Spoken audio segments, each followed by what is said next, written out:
Hello, everyone, and welcome to the ONOG Circuit 2016. We have crossed over.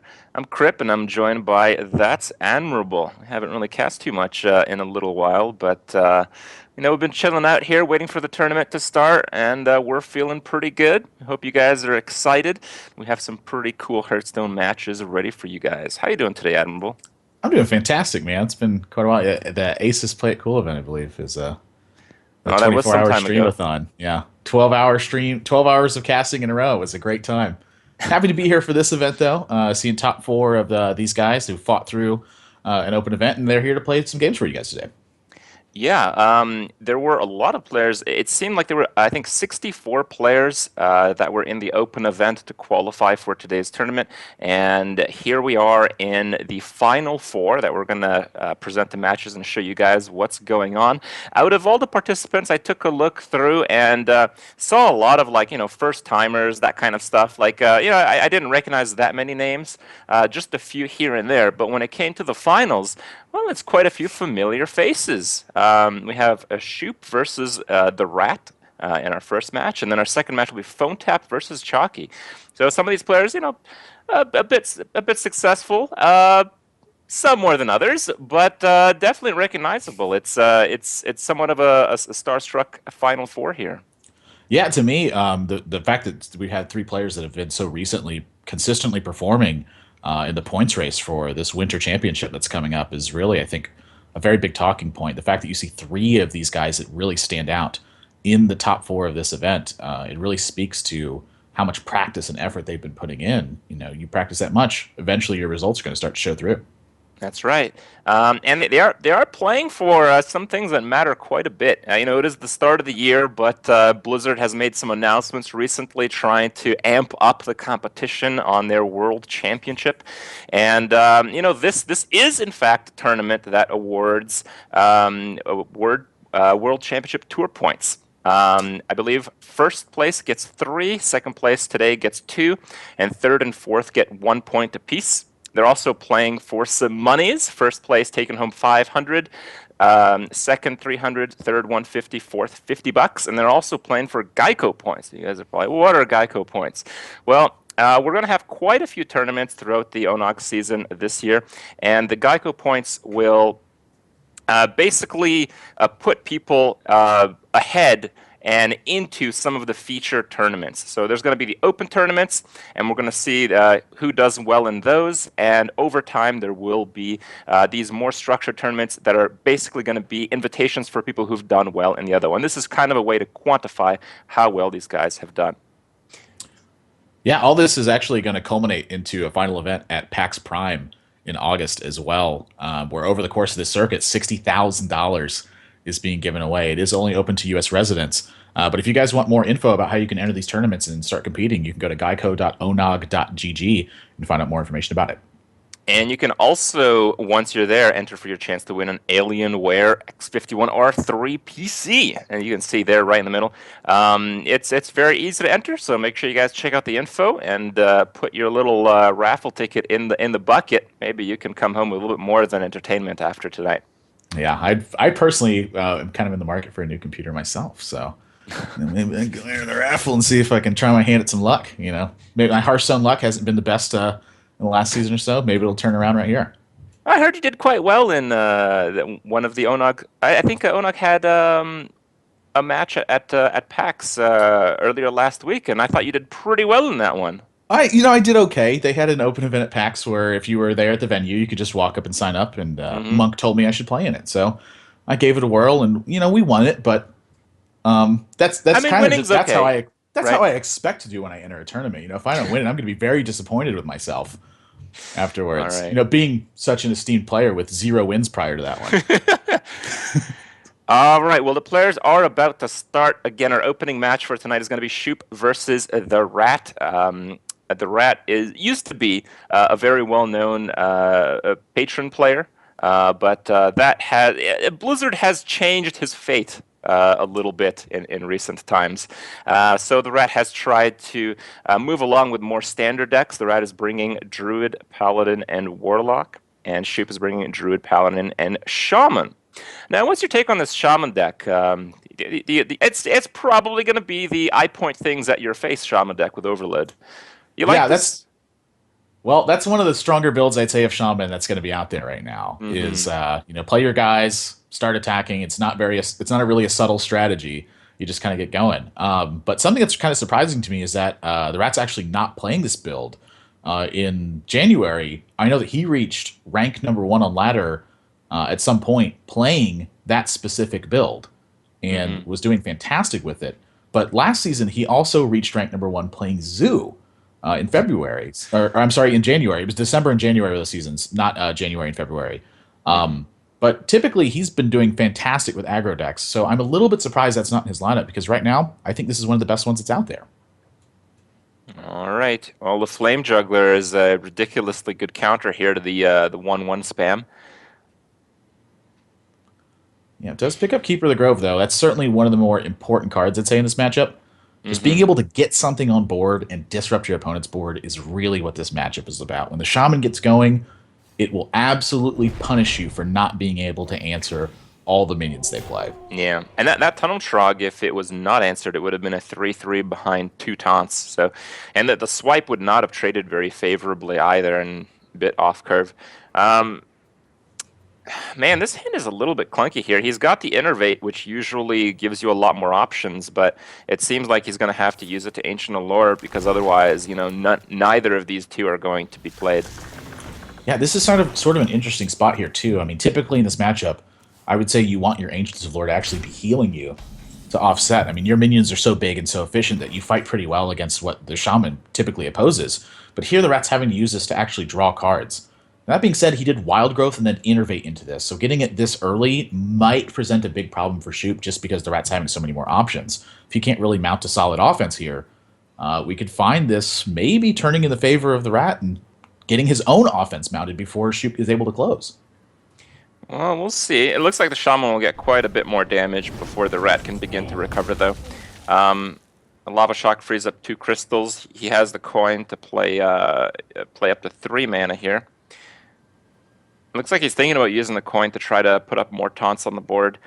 But, yeah, reconsiders with the Totem Golem. Yeah, kind of a tough spot because ideally you want to be playing Doomhammer as soon as you have availability to it. And we can see he doesn't have it in his hand, but should he draw it, he's going to really have regret using the Feral Spirit if he draws that Doomhammer. It's really the bread and butter card of this Shaman deck. You launch all your minions on the board, they deal a bit of damage, they'll get cleaned up pretty effectively by your opponent, but then the Doomhammer provides too much reach for them to actually deal with. They usually can't kill you before the Doomhammer just presents too much damage Well, on a single card. the red has a really big decision here. With Swipe, you can actually trade favorably with the board, but next turn he's just kind of starting to play things through, and instead he can try to start playing things now by playing the Emperor. What do you think like the risk versus reward here is? Like, do you play the Emperor, hope you don't get like crushed in the following turn, or do you kind of limit the incoming damage by throwing a Swipe on the Totem Golem? I think it's pretty close either way. Honestly, the Emperor certainly presents a little bit more of a risk, and I think this decision is more made by the fact that he's got a second Ancient Lore in his hand. If he didn't have that additional heal for 5, I think he would feel a little bit more pressure to actually get damage going this turn. But because he has the Ancient Lore, I think he feels comfortable just playing it a bit more defensively than normal and hoping he can close it afterwards. All right, well, the Shaman continues to populate the board very aggressively here, and pointing those things at the face is generally how this deck works. What do you think about the Druid play there, by the way? I mean, that's a very different direction to take. I mean, on one hand, he's got an extremely risky play he can make, but on the other one, he's got like a very defensive position. Which one of those do you tend to favor in a spot like this when you're facing this much pressure? Well, he does go with the Emperor. It does feel like his hand is very slow. Um,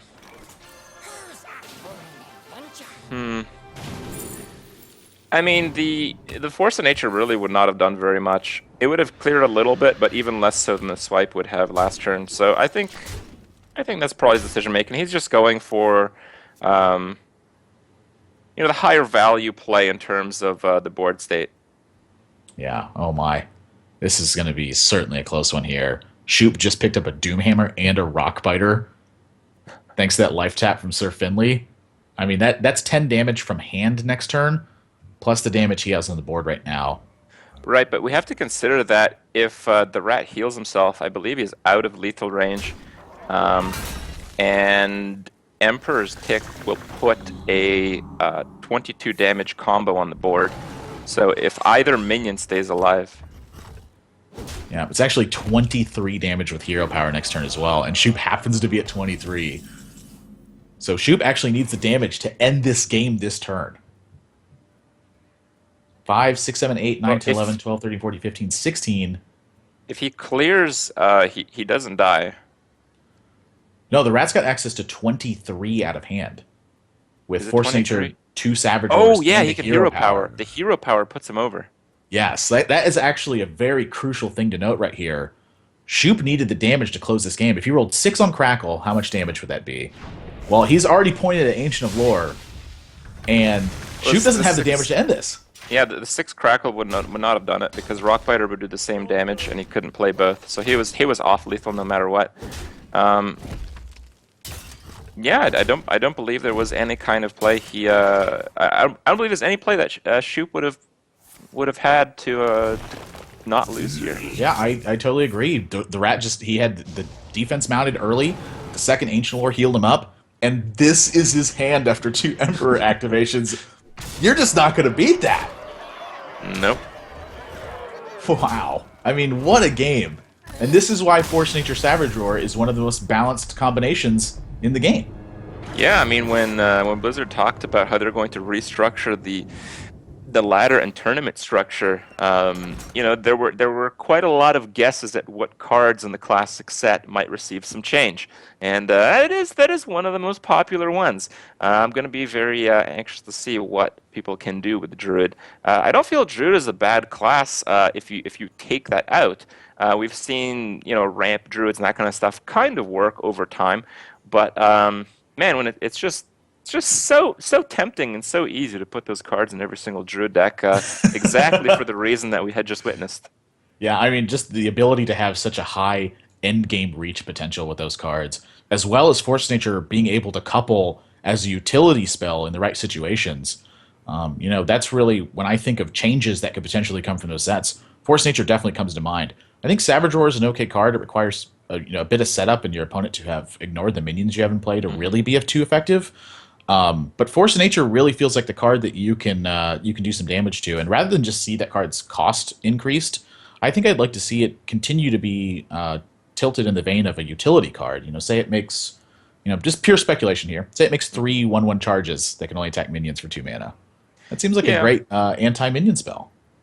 Oh, it's funny. I'm kind of on the opposite side of that. I feel like Savage Roar is the card that should be nerfed, just because I've been on the back end of some very unfair aggro Druid games.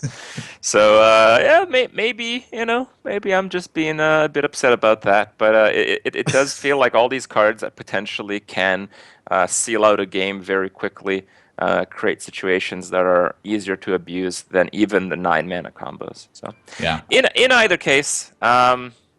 We'll only see, maybe a little bit more Druid in this matchup. Shup still has to win with his own Druid deck.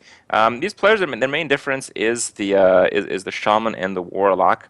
Now, what's your take on Warlock these days? It feels like Reno Lock is kind of struggling against some of the aggressive decks. Like, even against Shaman, I feel like it's sometimes just a little bit too slow. Like, Reno Jackson actually costs 6 mana, and that's kind of a lot sometimes. To heal to full with 6 mana, I don't know if that's going to work in some of these situations. But it looks like it's not that deck. It looks like the Rat is playing and bringing Zoo to the tournament once again. Yeah, not a big surprise to see him bring Zoo again. He performed so fantastic with this deck last season, reaching rank number 1, and then just in the final moments of the season being overtaken at that rank 1 position. Not a big surprise to be seeing him play it. But kind of going back and talking about the Reno Jackson builds, I think people have just kind of started to find ways to fight that deck the way it's supposed to be fought. I mean, really the way it works is, does he have Reno Jackson or does he not have Reno Jackson? And so you kind of just go for it, and they don't have Reno Jackson a little bit more than 50% of the time going into that turn 6 spot. And when they don't have it, a lot of times they typically tend to lose in that situation. If you have Yeah. just completely gone, full on, let's get you shaman or warlock deck, just point the damage at the face and hope it works. And so the Reno players, kind of seeing that players are tending to take that strategy, have adjusted accordingly and started playing different decks. Hmm. Well, the Shaman does get a bit of a slow start here. He had the one drop, but it's not the one drop of choice. He had the two drop, but it can't really trade favorably for the board. And he had overloaded himself a little bit too much to continue on and do what he wants. Yeah, this is really, I think, one of the scariest spots for Shaman at this point is facing down turn 3 Bran and not having just the cards on board to kill it. He's going to have to be faced with a decision this turn, and very quickly makes his decision to say, have your Bran, I'm going to push damage and hope that you don't have a way to deal with this. And Well, right this is away, going to be a disaster here. The yeah. defender of Argus is going to give him 2 free trades, and the Imkang boss is going to finish off the totem golem that he started picking a fight with the last turn. That's Perfect. the danger of leaving that brand up as well, is this massively punishing of an effect. I mean, the Rat's, sure, he's at 21, but he's got a full board presence. Shup has none and has to figure out a way to get 21 damage out of these cards. Well, he can lob a shock Bran and finish him off with the charger, but again, he's just so far behind. If the shaman can't take the board against the warlock, it's just not going to work. Like the warlock's minions are like an endless supply. Like this is Zerg right here. They just keep coming. What's your take on that turn, by the way? Would you have tended to take care of Bran in that position, you think? Uh, I mean, how many battle cries can you really expect? I mean, even a deck that runs Bran, I feel like it's probably in the area of about 1/3 of the minions have decent battle cries. So I don't think it's too high of a priority. But I mean, I just don't see how he's going to win in general. So I can't really blame him for making any kind of play. You're like, you know what, he's just doomed from the start, so good play. Try to get him, hope he doesn't have it. Well, I really think that the Shaman could have done just fine. Missing a play on turn 3 is just absolutely devastating. Yeah. I mean, the Warlock didn't miss a beat, and the Shaman did. And the Shaman is the one that is running out of resources constantly. So it's really on the Shaman to start winning the game and remain in the winning position. If that doesn't happen, it's just not going to work out for him. Yeah, I think I would tend to agree with you too. I mean, it's always dangerous, of course, to leave Bran up, but the choice of killing Bran, I mean, what does that leave you with? Say he decides to go for Crackle there instead. Even if he crackles for 4 or greater, he's missing that turn 3 drop, which is, I think, kind of the critical spot there. So I think I'm in agreement with you. Just ignore that it exists, hope your opponent doesn't have the right combination of cards, and look to push for the win afterwards. Mm-hmm. And this Lothip is huge. A lot of this Shaman deck relies on comboing spells with minions to effectively, push for a board or lethal state. And being behind and getting Lothip in this position it's so limiting.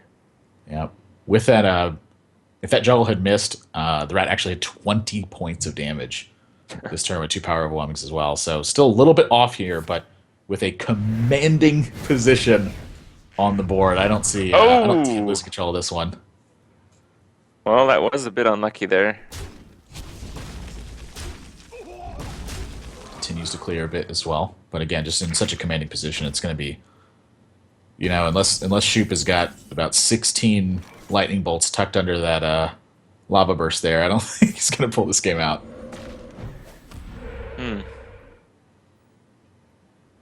Well, he can get him to 19, and then if he gets a spell damage, he can do 7 and 6.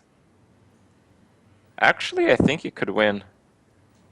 I think 7, 6, 13, 14, 15, 16, 17, I think 18. if he top decks the other Crackle or a Lightning Bolt, he is actually going to win. Well, he's not because of the power overwhelms, I guess. Yeah, from his perspective, he actually has ways to win this game, which is that's what he's thinking about right now, is what is his best chance to actually have that outcome.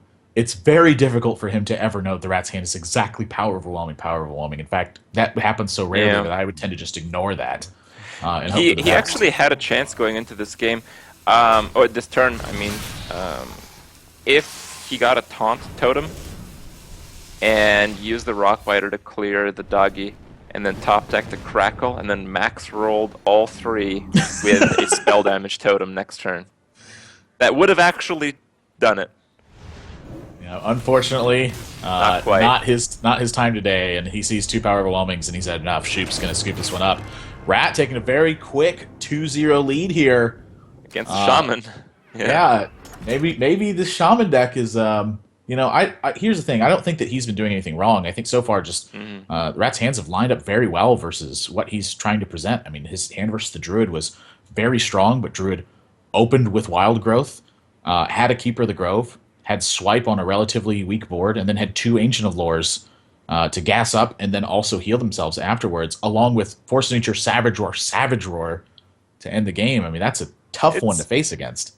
It's true, it's tough to face against, but I feel like if the Rat did really any of his moves differently, he would have lost that game. He did win it very marginally against the Shaman. It seems like there's quite a bit of inconsistency here with the Shaman. You're like playing the dice roll, you know, and on the other hand, we haven't seen the Shaman get particularly lucky, but when it does, I think you just feel so cheated on the receiving end of that. Well, it's a very feast or famine deck. It either succeeds wonderfully and you look like a genius playing it, or it kind of suffers these unfortunate defeats where you kind of look at the Shaman deck and go, why is this considered good again?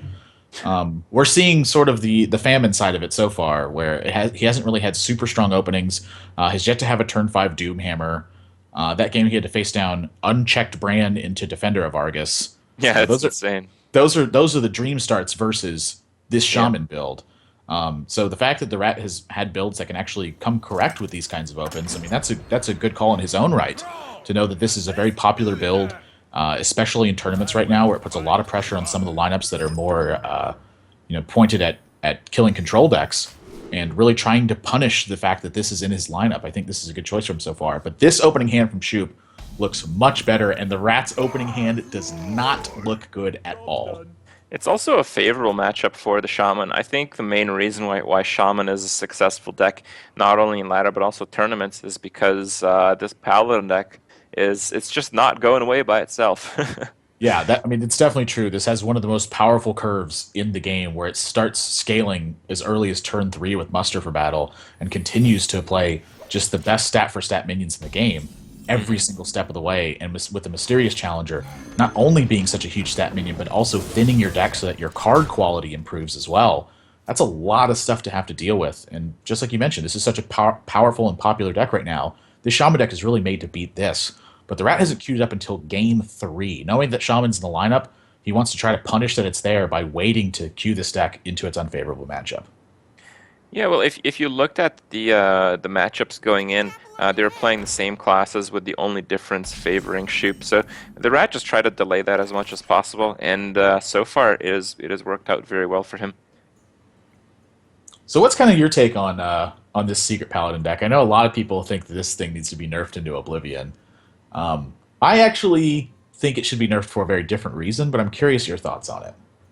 I think it just skews the game a bit too much, because it very frequently this deck has almost no decision making, and because of that, a lot of people really like playing it because we have to understand, the players who play Hearthstone, they have the full spectrum of abilities. Like, some of them are just starting out, some of them would like to do really well, but haven't played the game that much, they don't know the game that well. This deck kind of propels a lot of like the mediocre or casual players into like a level of success that they're not used to, and I think that's why we see it so much on ladder. Like it's at every single rank, it's absolutely everywhere. And when you have any one deck that does that, it just prevents bad matchups, like decks that can't beat it, from really being played at all. So I think any deck that is very, very powerful and easy to play is not good for the game. Yep, I would tend to agree with you. I mean, your analysis, I think, is spot on there. The fact that the deck definitely has some meaningful decisions at times, but I don't feel like it has enough meaningful decisions. And it's a good and a bad thing that exists. But again, the power level that it's at, in combination with that, I think is really what's putting it over the top. I think, but that's sort of just the nature of the beast sometimes too. I mean, those decks are just going to exist from time to time. Wow, And look at that. wow, The paladin trades in a way to prevent as much damage as possible, but it's still not enough. yeah, and this what this Shaman matchup just is all does it. about. 7 damage tunnel trog hit at the end there. You want to talk about fair? See, that's the thing about it is sometimes you play this deck. Here's the thing about Secret Paladin. There are definitely ways to beat it out there. If you want to really build a deck that's going to beat Secret Paladin, you can do that. The problem is what you sacrifice versus all of your other matchups. And I think that's part of the compromise with this Shaman deck. It absolutely trounces Secret Paladin in terms of the long-term percentages. The deck is very favored in the matchup, and it doesn't sacrifice too much versus other matchups that you're left with a deck that only beats Secret Paladin. It's got some pretty good game versus all the other decks that are out there. And so this is really the reason why I think this deck shows up in the metagame and shows up in tournaments so often is the power level it presents versus the rest of the lineup, and then also the ability to punish Secret Paladin. That game was the perfect example of what the Shaman deck is trying to do. That's absolutely right. Now, one matchup I'm not too familiar with that perhaps you could shed some light is this Paladin Mirror. Now, we don't know for sure, but I would say it's most likely that both players are playing Secret Paladin decks. What are some of the tech cards that would favor one player over the other? Well, tech cards, I think it's hard to really tech a lot of stuff in here. There's your 4-drop slot tends to have a couple variations in it. Like some people tend to play with 2 Blessing of Kings. Some people like having 1 True Silver, 1 Consecration, 1 Blessing of Kings. Some people will tend to favor 2 Haunted Creepers. Some people like to go with 1 Haunted Creeper and 1 Ragnaros for more endgame stuff.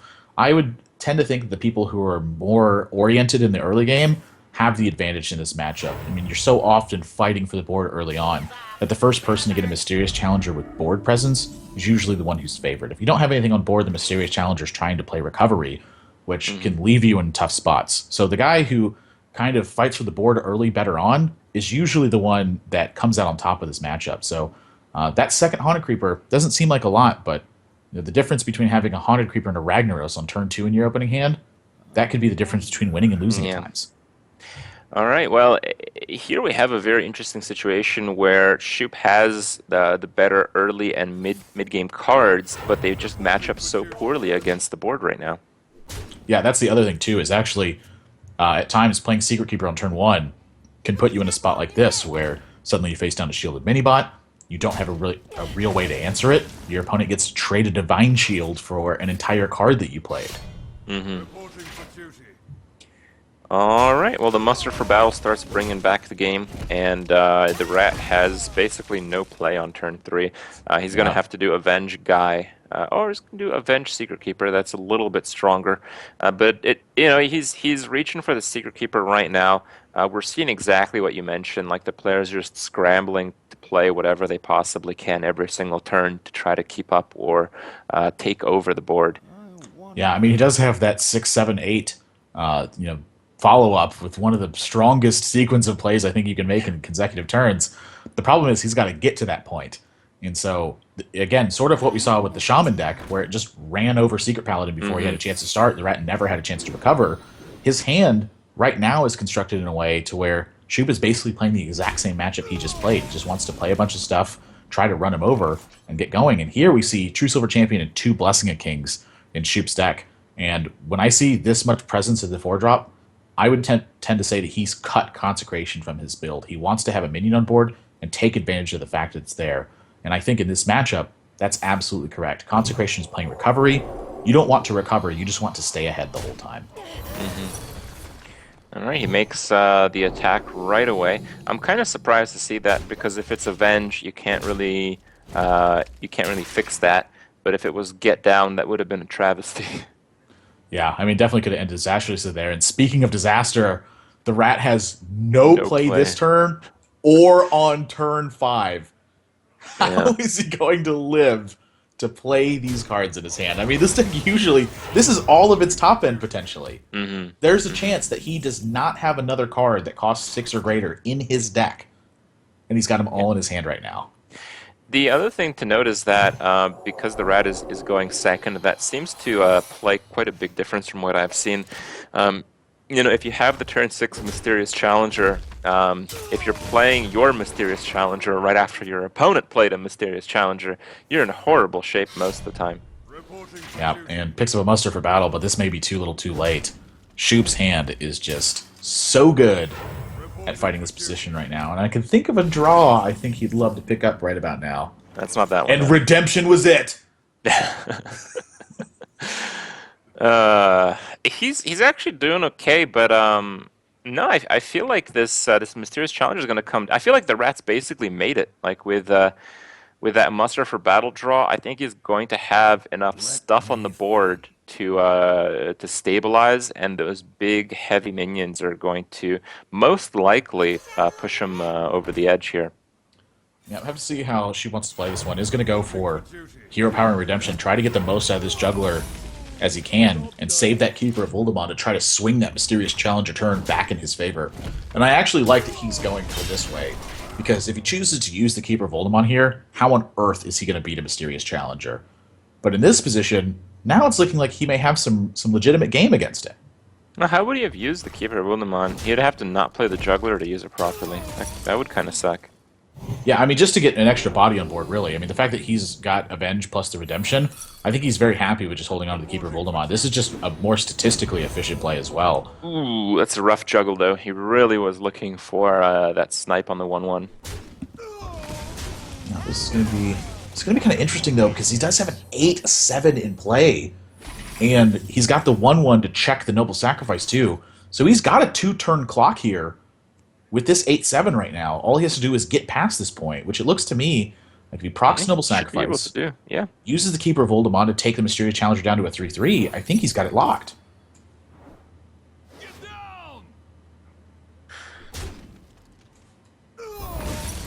So well, bench. Yeah, he does. The True Silver can take care of the get down.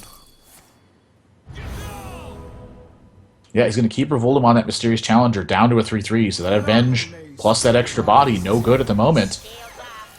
There's the shielded minibot, and half of the Rat's life total gone. This is going to be a rough one. I mean, he can kill that 8-7, but can he take care of the rest of this? I don't think he can. I think that True Silver locks it up. Yeah, I think you're right. I think the True Silver does do it. Gosh, such a tough spot, too.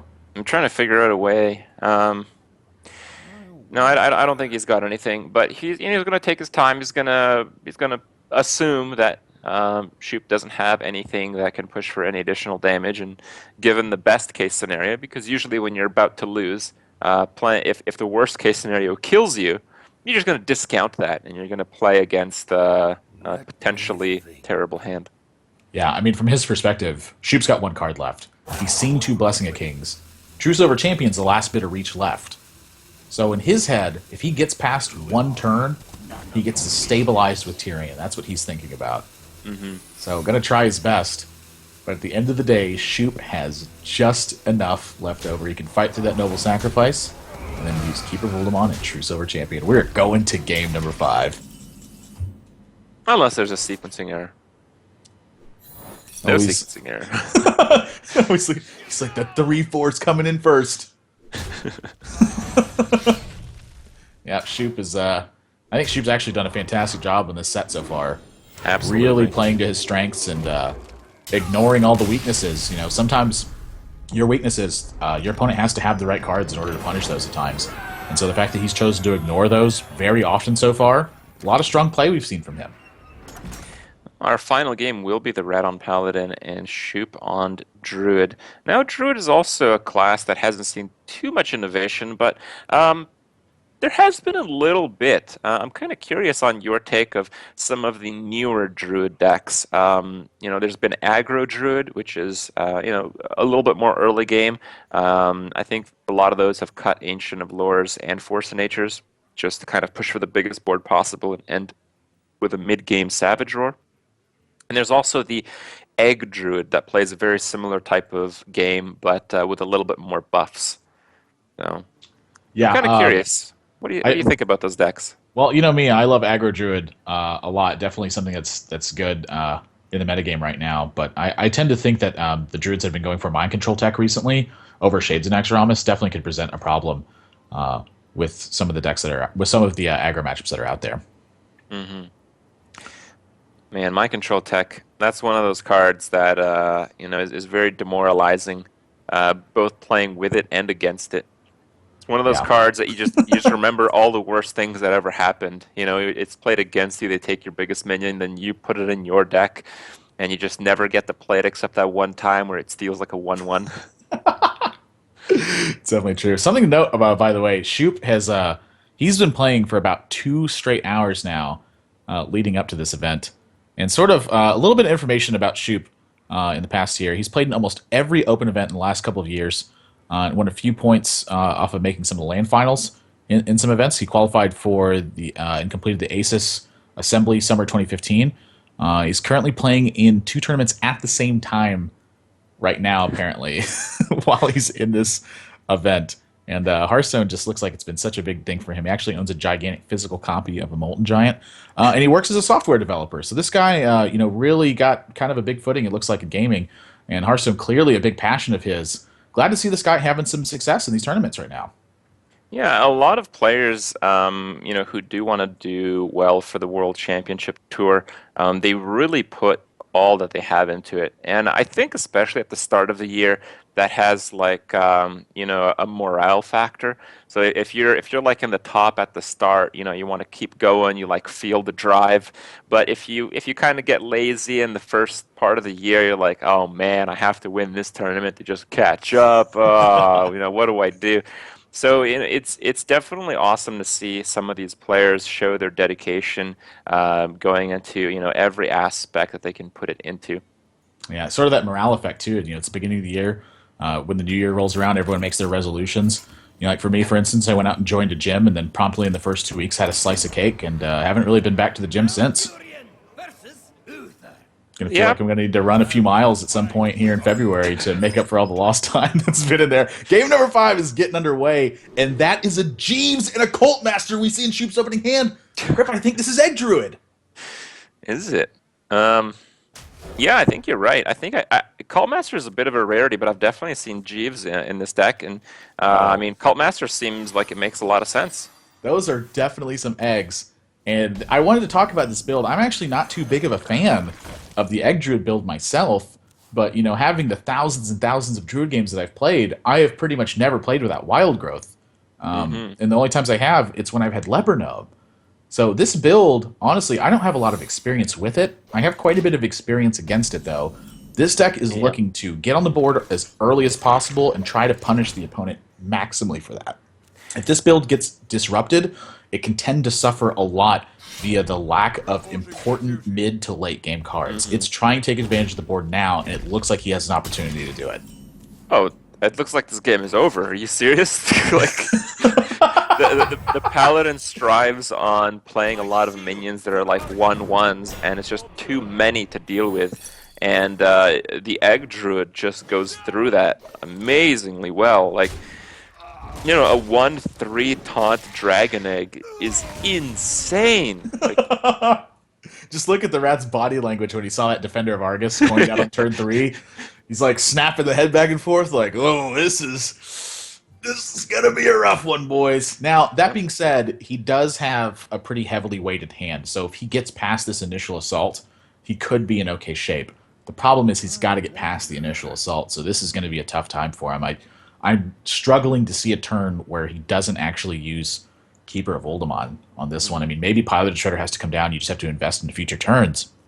But that's not really the kind of player the Rat is. He likes to get on board and try to take advantage of the fact that he can continuously mount a strong board position.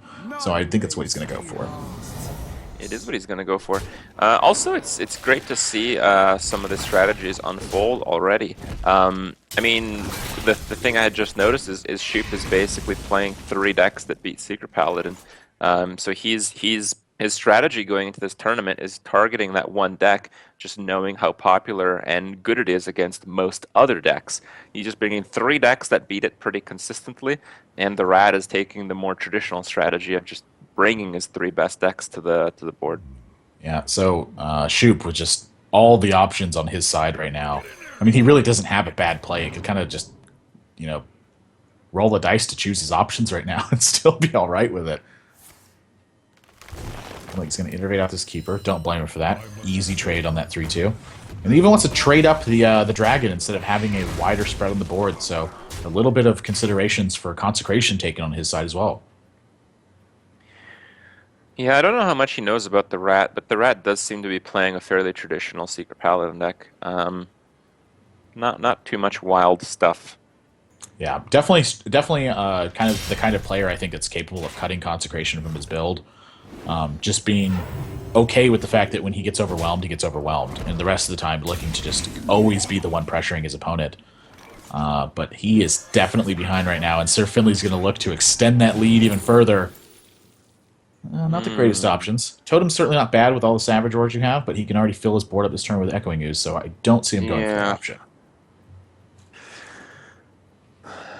What if he just plays the dude and doesn't play the? Oh no, he can fill up the board completely here. No, I thought he had 5 minions as well, but no, he has 5 with the Paladin Gotcha. hero power. So no, this is actually absolutely the best play.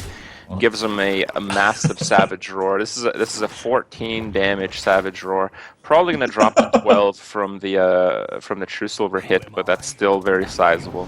yeah, I don't see any way the Rat is winning this game. That is a ton of damage packed behind that Savage Roar.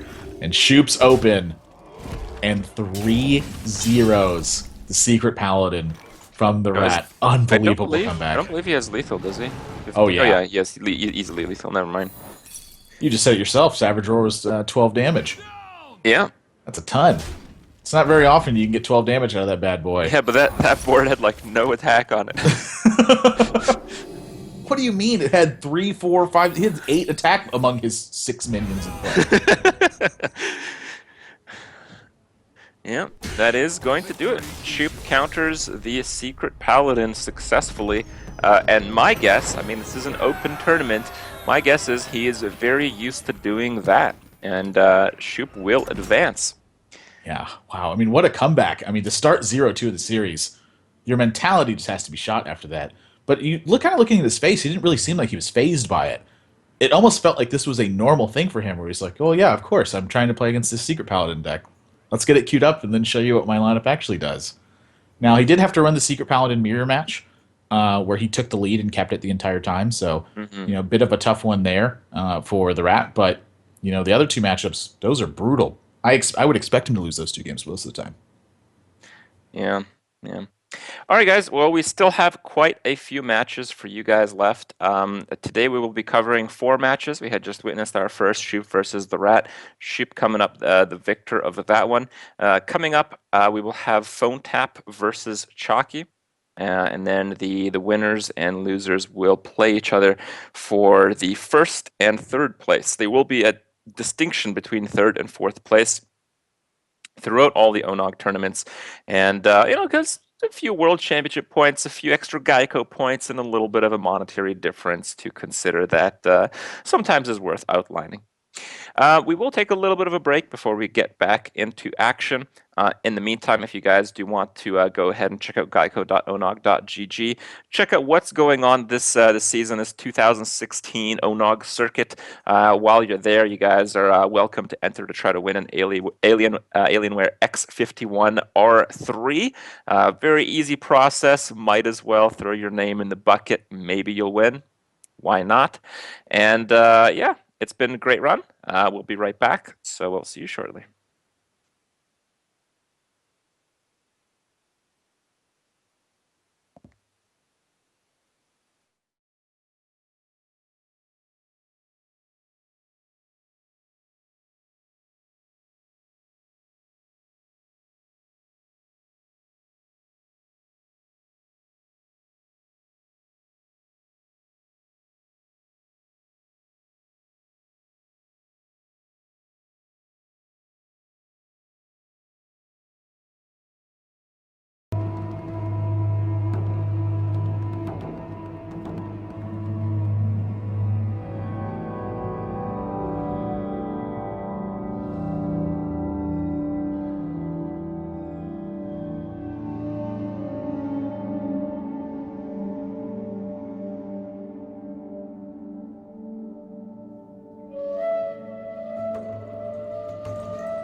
Welcome back, guys.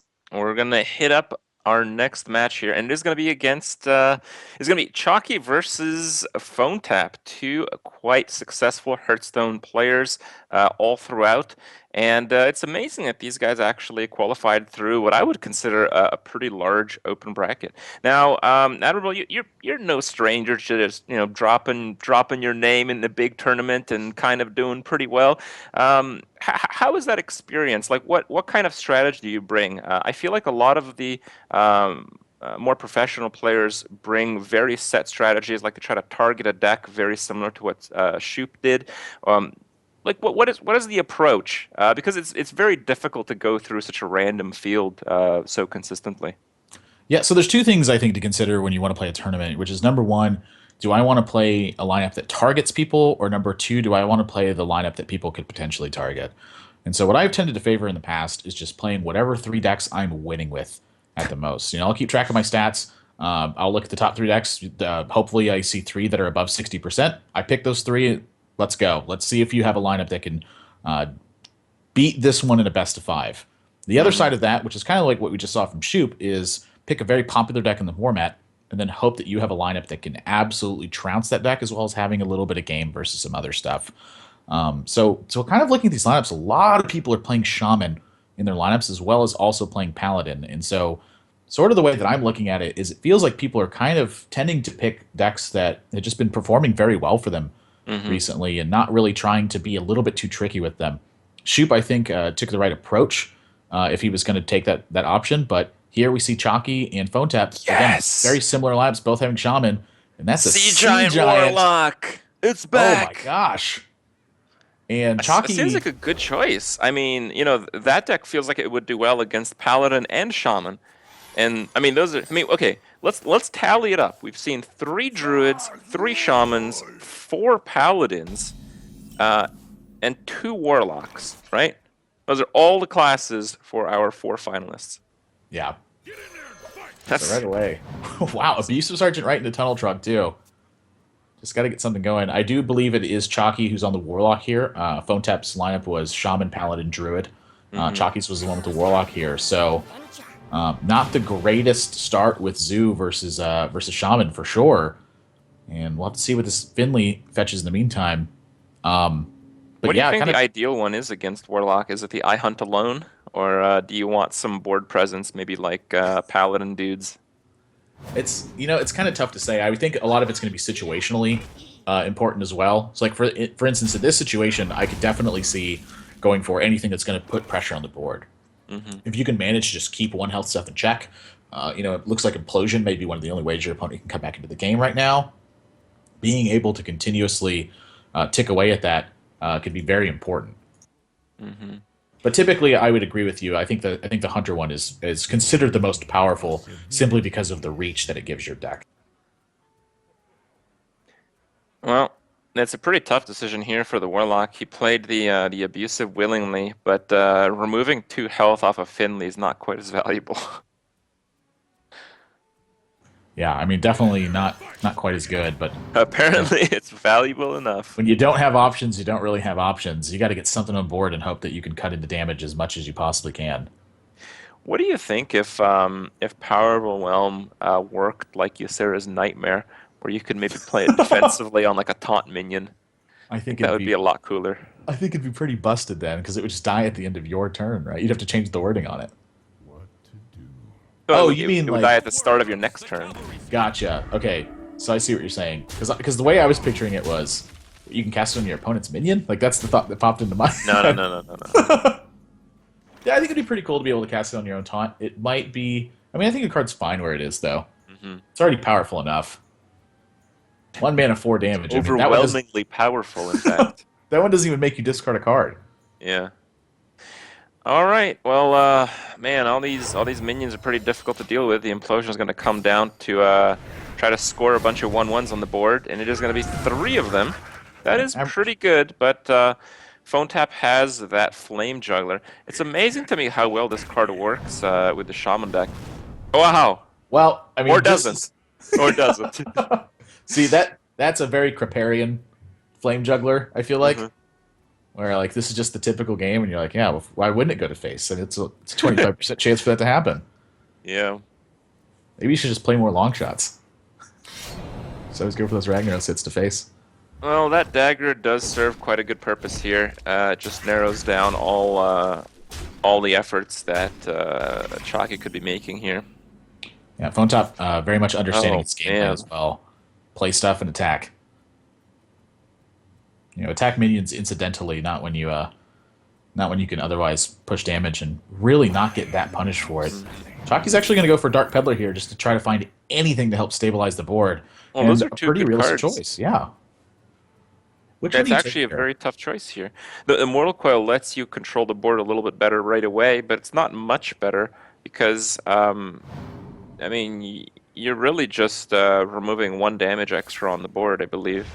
Yeah, I think he's going to use this to fish for another 1-drop, hopefully, and see what he has in the meantime. So, taking a look at the board position now, I mean, is this a spot where you may be power overwhelming to remove Yeah, the I think so. I think that gives you the most control, and Chalky has been playing a very specific game where he is trying as aggressively as he possibly can to gain life and gain board.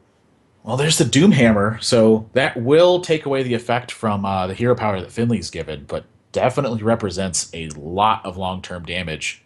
So Phone Tap's going to go into the tank here and figure out how he wants to sequence this. Do you see a Well, play other than Doomhammer? the problem that I see with Doomhammer is your next turn's a little bit clunky. If Doomhammer only oh wait, actually no, your next turn's perfect. Doomhammer will put you on 4 mana next turn because it'll overload for 2 out of the 6. So then you can draw cards and then Flame Shock to unlock your 2 mana crystals again. Yeah, No, this is down to perfect. 13. Yeah, down to 13 and back-footed as well. This is going to be a rough one to come back from. Just the old 4/4. I mean, this is the way that Forza normally plays the card. Yeah. Yeah. Even when trying to play Oh it. man, that has to be it. 4, 5, 6, 7, 8, 9, 10. A minimum of 11 damage this turn. Yeah.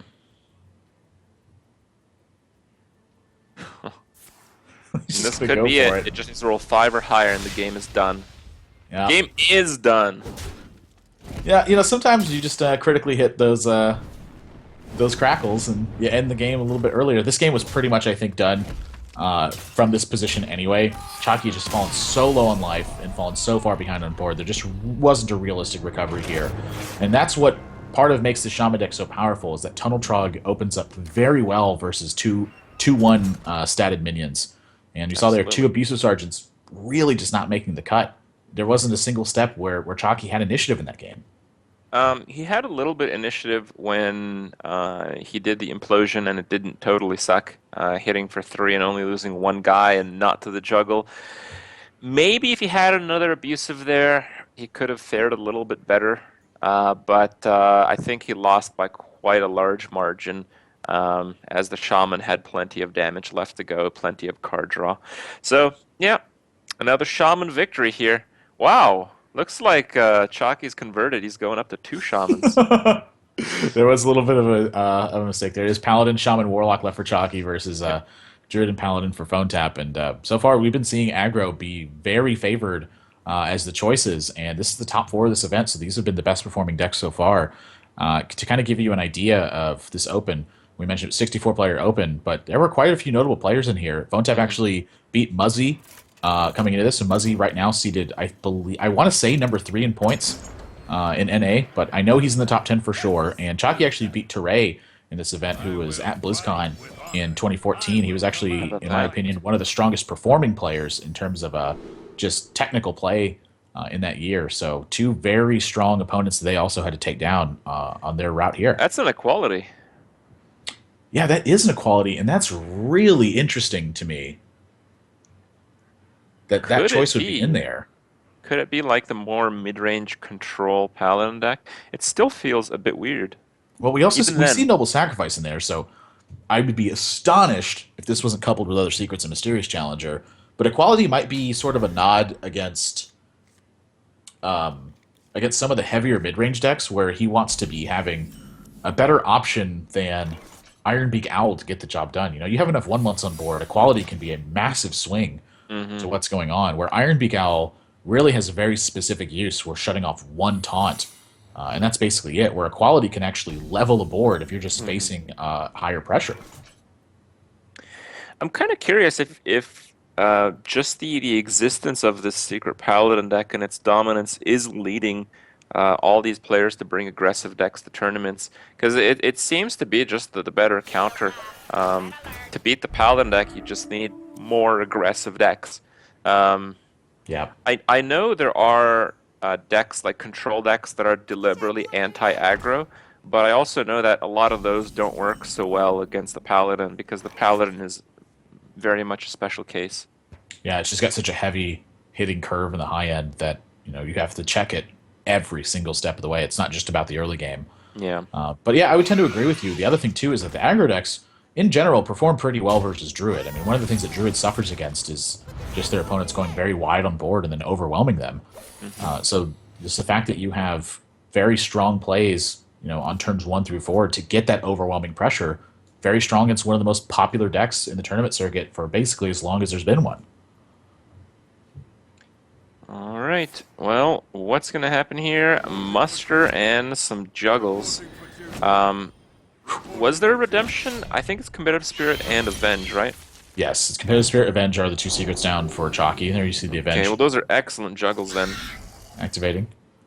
And 3/1 Juggler is going to get... he's going to bite the dust in this next turn, but he's certainly done his worth already.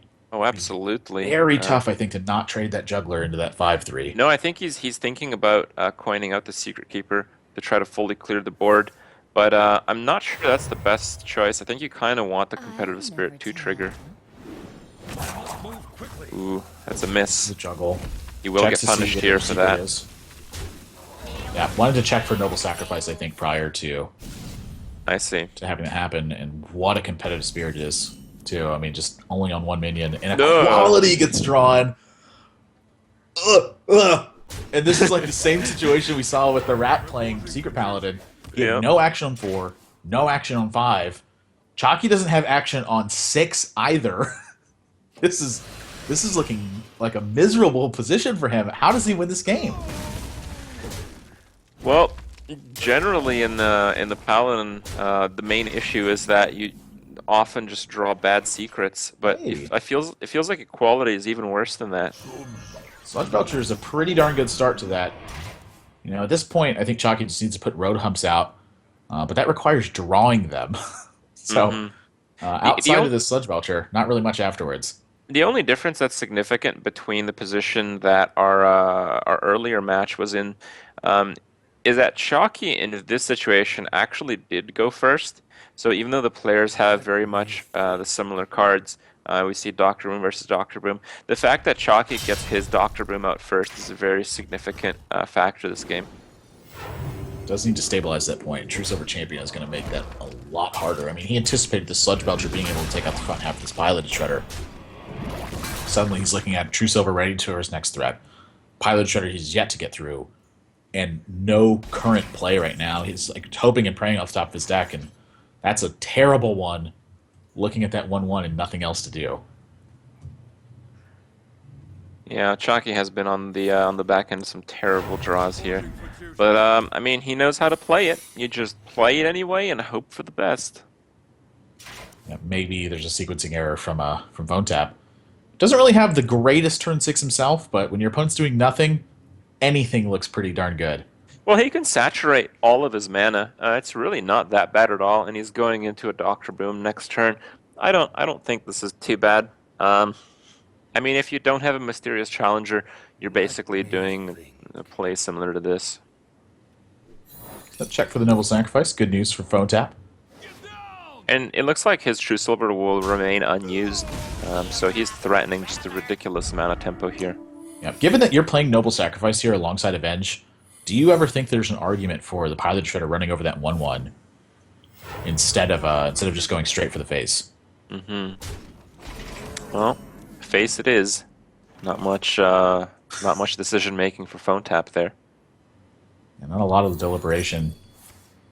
A little bit of good news that a 1/1 gets to proc Noble Sacrifice, but then the bad news follows. The bad news is coming here. If it goes on the Divine Shield minion, it's really bad news. And Not quite. Yep. Yeah, that is okay. With Tyrion back behind this, I mean, there is a recovery plan here now, at least. No, I think the recovery plan has to include a consecrate. I mean, would you ever put an equality in a deck that doesn't have consecrate as well? If there's one I'm considering putting it in, it definitely is Secret Paladin. You know, just the fact Yeah. that you get so many 1/1s on board, plus the muster for battle weapon with that Light's Justice. You know, just being able to pay your life to kill guys is pretty good. But it's an uphill battle for sure. Hmm. Tyrion may give him sort of the board leverage to buy enough time, though. I mean, that's really what I'm looking at, is the fact that it's just a 6/6 Divine Shield taunt. You know, maybe that's enough. Like, say the Boombots just go absolutely crazy this turn. And Wow. equality really not looking too bad here. Yeah. Well, how would you do this? I feel like the Doctored Room would have to trade into like the 4/3 dude, and then you would equality.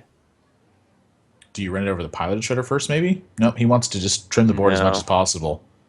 Yeah, at 12 life, trying to fight an advantage battle by clearing out the Piloted Shredder first does seem a little bit greedy.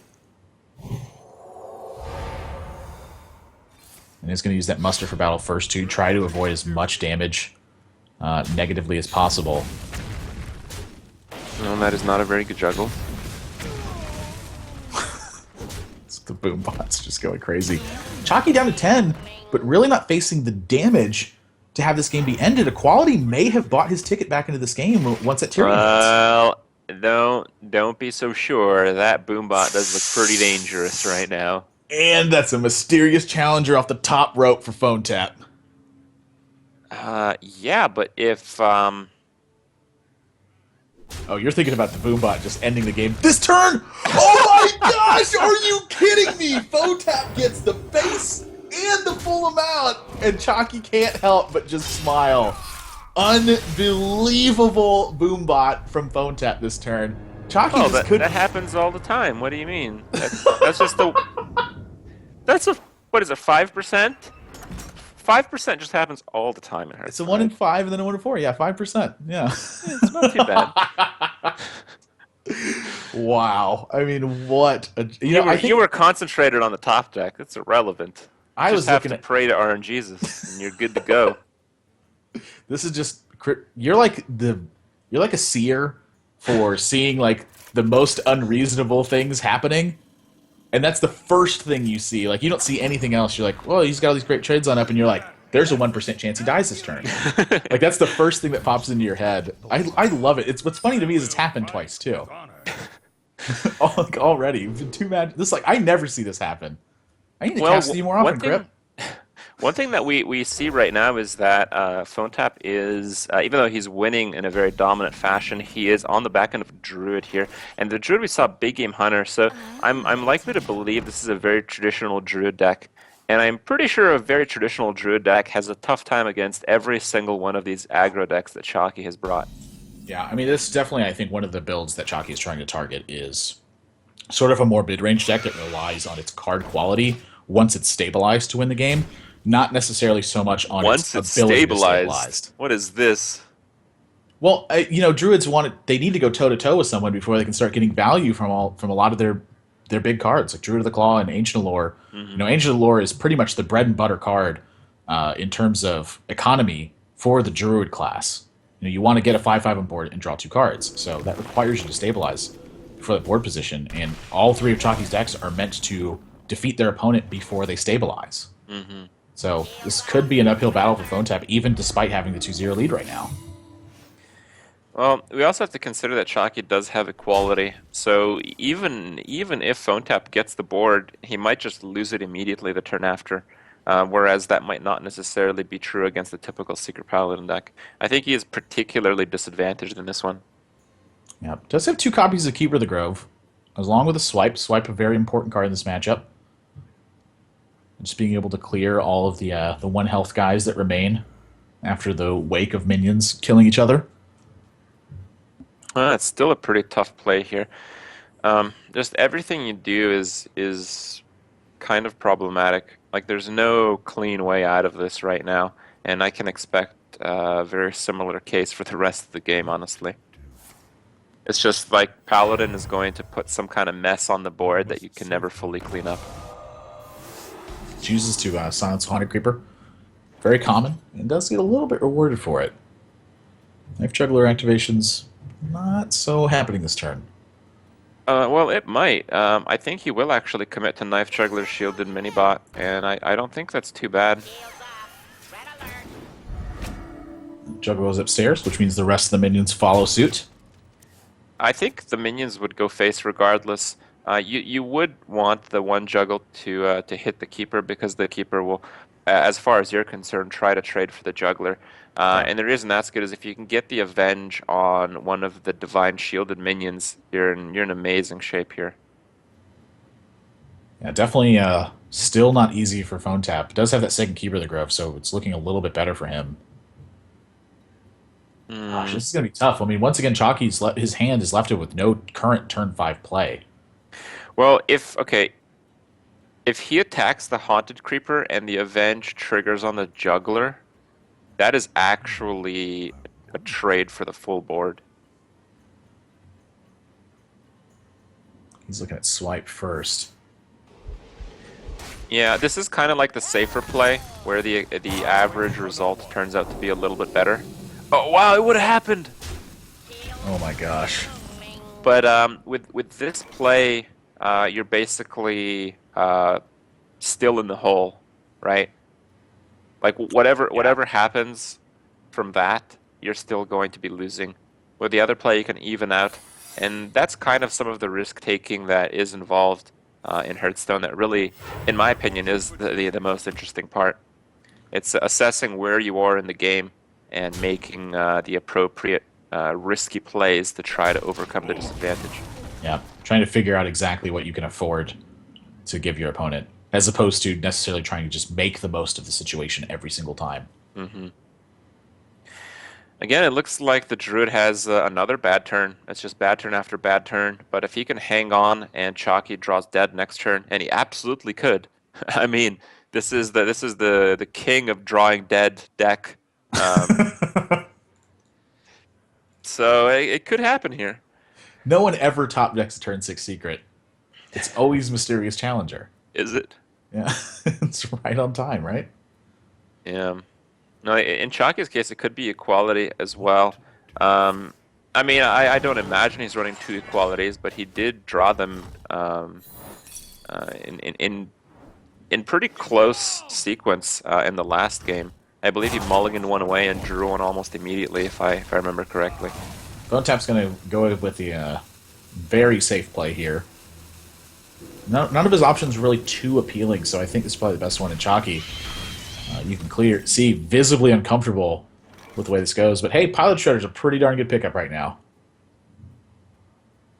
Anything just to get stuff on board. Yeah, it could have been so much worse than that. Piloted Shredder might actually be the second best card next to Mysterious Challenger that you could have drawn this turn. Yep.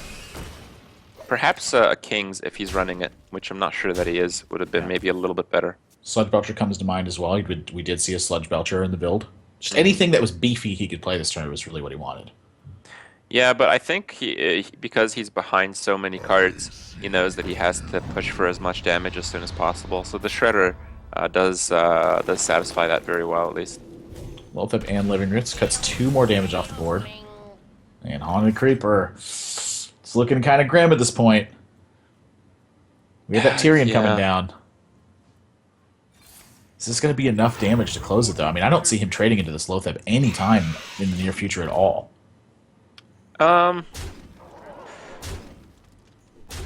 Is it really that bad of a trade, though? Well, I think just given the way his hand is constructed, I mean, can he even consider winning an attrition war? Push for as much, yeah. Yeah, you just got to really hope that second swipe isn't there. It's just that, you know, sometimes losing your Pilot Shredder doesn't actually mean much. Sometimes it's an upgrade. I think if it was any other card, you'd be right. But with Piloted Shredder, I'm never confident in whether he should trade or not. Now, Dr. Room's going to be the drop, and Scavenging Hyena actually interesting. That works. Whoa! Hang on a second here. 1, 2, 3, 4, 5, 6, 7, 8, 9 damage available this turn. So the trade into Lothep here makes perfect sense to buff up this Scavenging Hyena. push damage to face, drop Tyrion. I mean, this is a situation, sure, now you consider, what is it worth it to clear Boombots at this point? No But those way. 3 1/1s represent almost half of your opponent's health gone. Yeah, no way. I mean, there's Yeah. no swipe from your opponent here. He's going to put his faith in the light and hope that Tyrion is going to close this one out. Keeper of the Grove's available, but that's half of his turn with Keeper of the Grove. Whoa, that Savage Roar perhaps is enough, 7, though. 8, 9, 10, 11, 12, 13, 14, 15, 17 damage. He needed 1 more mana to be able to kill Chalky this turn. Would it have been enough, though? Just combo? Yeah. No. If he was able to... He has to get through the Tyrion, too. That's way too much. Oh, yeah, you're right. The Tyrion does have taunt. Forgive me. I mean, I don't know the exact Druid breakpoints, but I don't believe there's a 35 in there. And if there is, I need to start playing Druid. Gonna try his best to clear this turn. So if he gets perfect clear, say Boombots hit 2 minions. He's still dead. No, he'd stay alive at 1, but that Boombot misses!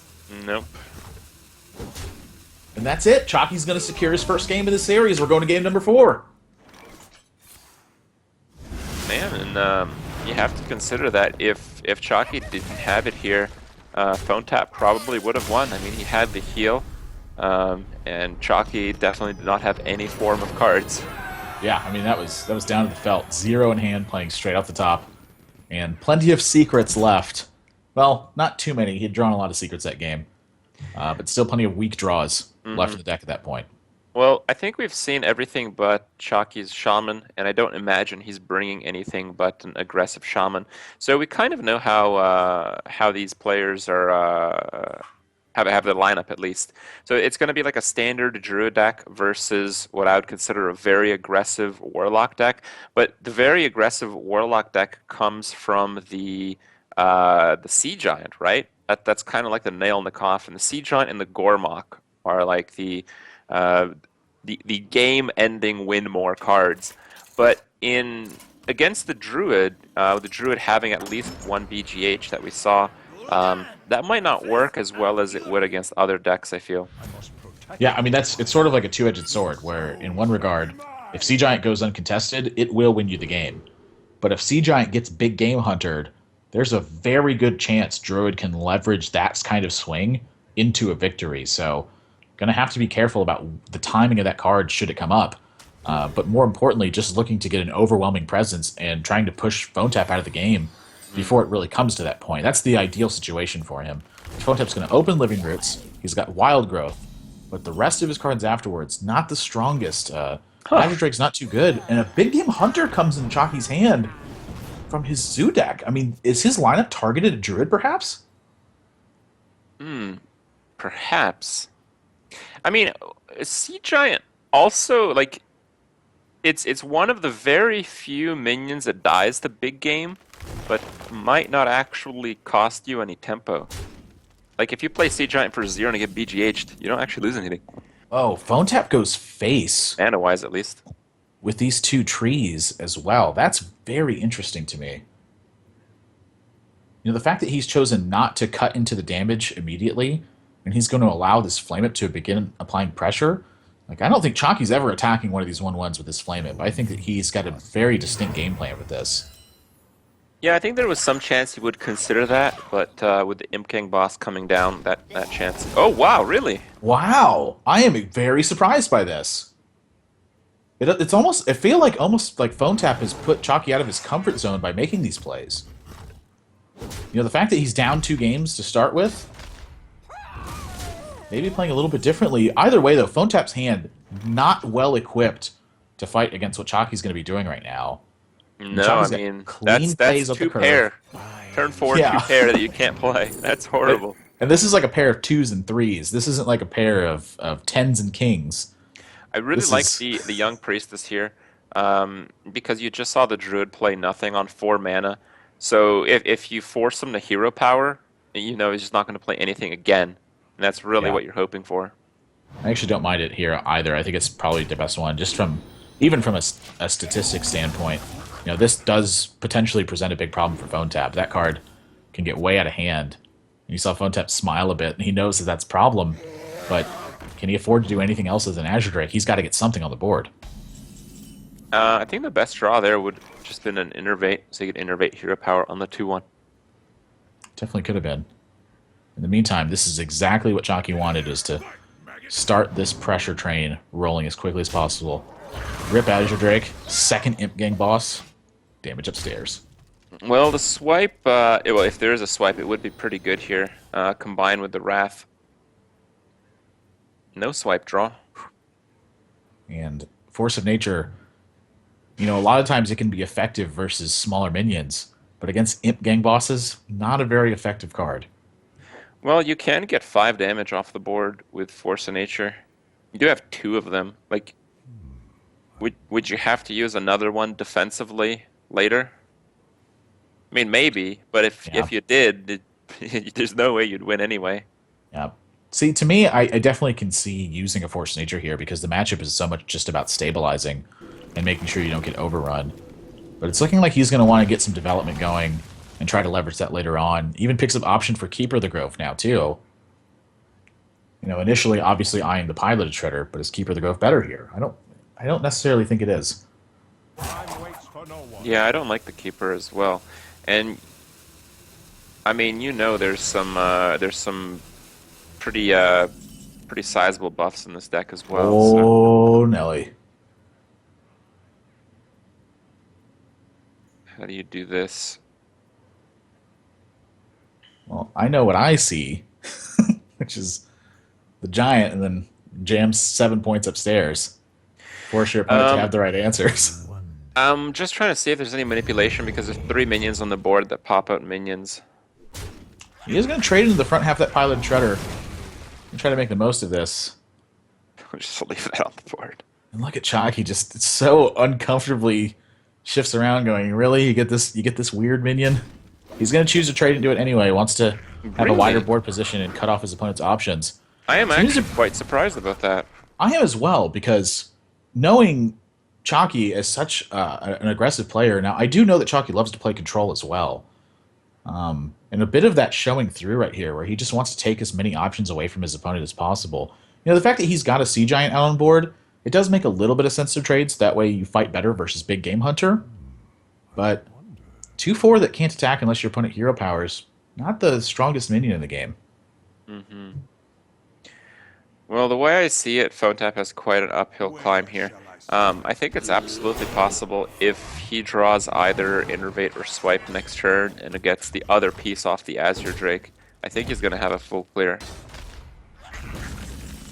Yeah, I mean, Azure Drake Swipe. Leroy Jenkins!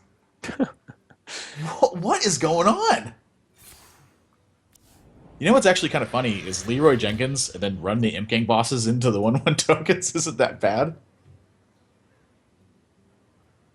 You just get a lot of board presence from it? Yeah. Power Woman's being played. Probably you'll see a Haunted Creeper here. I mean, he can't. He probably doesn't want to play the BGH, I would imagine. Yeah, I think with your own 8/8 on board, you probably don't want to. No. Not the guy you want to jam down. But the big story here is that he got the message from PhoneTap that he didn't have BGH this turn, so he's free to keep that Sea Giant as healthy as he wants it and continue to crash in. And lest this is BGH, and even if it is BGH, I'm pretty sure that PhoneTap is just dead this next turn. And Chalky doesn't even have to show his Leroy. So, unless some people are paying attention. This deck is out. Yeah. I'm looking at the next rounds, though, that information. It is going to go to the final game, though. It's going to be Shaman versus Druid. Shaman is the deck we have not seen anything of from Chalky yet. But I'm kind of curious. Like, do you really think there's much you can do with Shaman these days? Like, it feels like all the decks that we've seen and all the decks that I've seen recently are very much the same. Yeah, we're kind of at that point in the metagame where decks have been very refined. The builds that are out there are just so clean and clear-cut a lot of times. You know, very few tech choices to be made. We did see Chalky show up with a couple in Zoo, of course. But this deck very much, you know, it's been honed to about the best it can possibly be, which is get your guys on board, start attacking, and then have your endgame finish with Doomhammer and Burn. So to see anything other than this, I would be extremely surprised by. Mm-hmm. We've seen basically this matchup earlier in our opening game, which the Druid won, and it was on the back end of Emperor doing some crazy, crazy discounts. Yeah, sort of my experience with this matchup. I'm often playing it from the Druid's perspective. I think the Druid is slightly favored overall, but when they win the game, it's very close. And when they lose the game, they get blown out of the water. Well, that Not is the even card you close. want to draw and start blowing things out of the water there. Yeah, I mean, turn one Tunnel Trog. Now he doesn't have an Overload available in hand, so there's a chance he chooses to go for Leopardome here, favoring damage. But Tunnel Trog is just Uh, too strong of an open. It's not going to get hero powered. If your opponent it Wraths, they can't draw a card.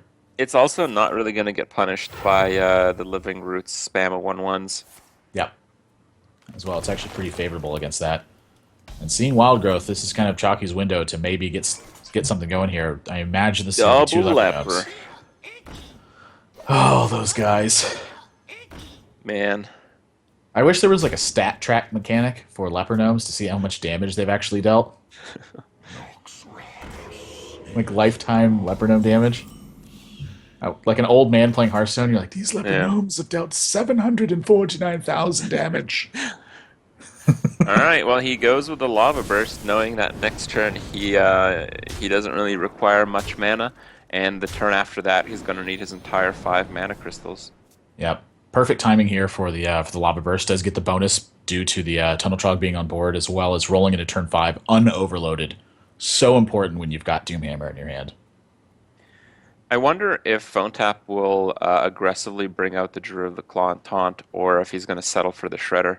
I think the Innervate might be better served for the Ancient of Lore, but it's very difficult for me to make that decision, even knowing all the situations. Now, to me, the situation I see is how to actually use this Shade to its best effect. And it's Oh, looking I like see he here. It wants to. looks like it's going to do an Innervate Shredder. Yeah, I kind of like this. Being able to use the Innervate just to take out one of the Leper Gnomes. And then that Shade, it's got to take care of that Tunnel Trog. I mean, that card is so very threatening right now. Not a big surprise to see. Earthshock is a great draw for Chalky, but does he know why it's such a great draw? I mean, does he anticipate Druid of the Claw right now? I think he might preemptively Earthshock the Shredder. He's going to pass, knows that that Earthshock is necessary to push through any taunts. Where shall I start? That's exactly what Phone Tap's got.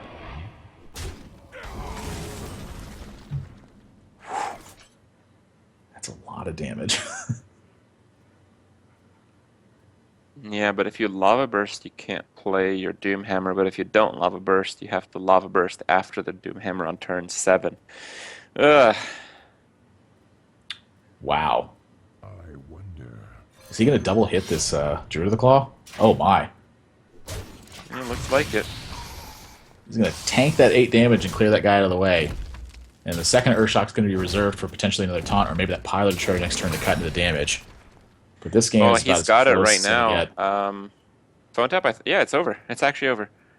I think Phone Tap needed an Innervate to heal himself to have any chance. Yeah, I'm just going to Savage Roar and hope that he doesn't end up dying this turn. But 4 damage from the Doomhammer and then 5 more from Lava Burst. That's 9 to lock it up.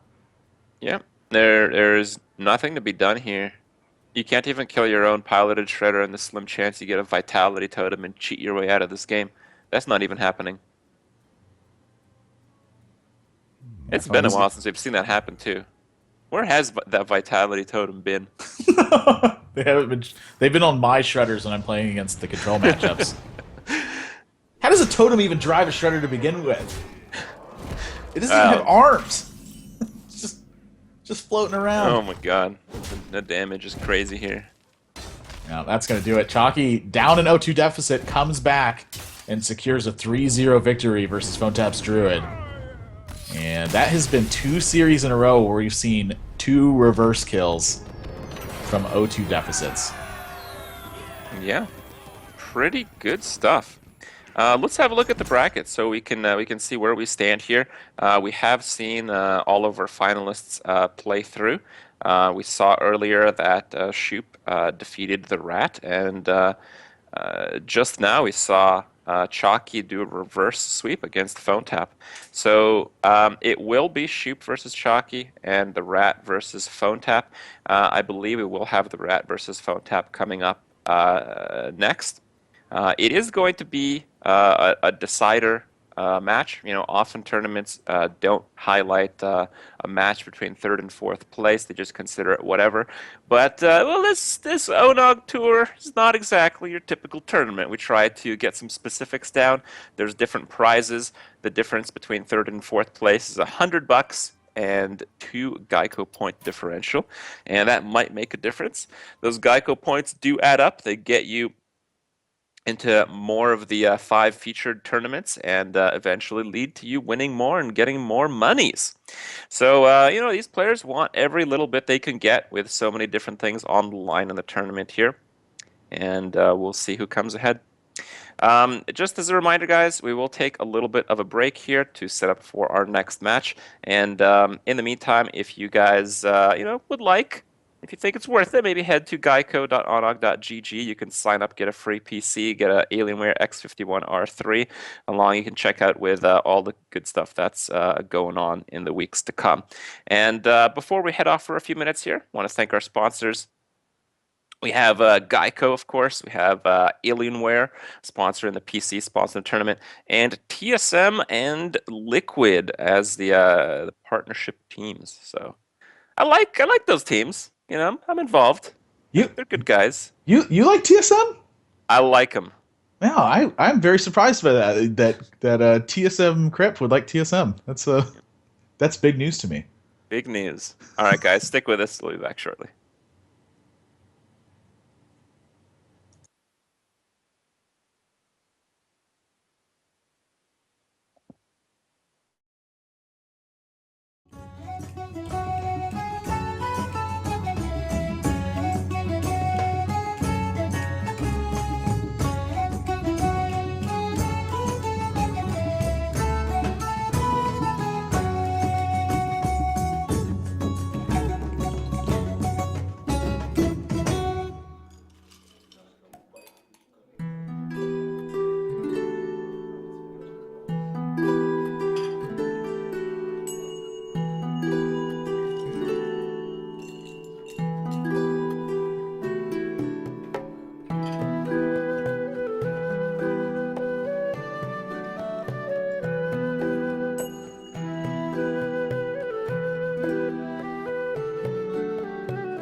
Welcome back, guys.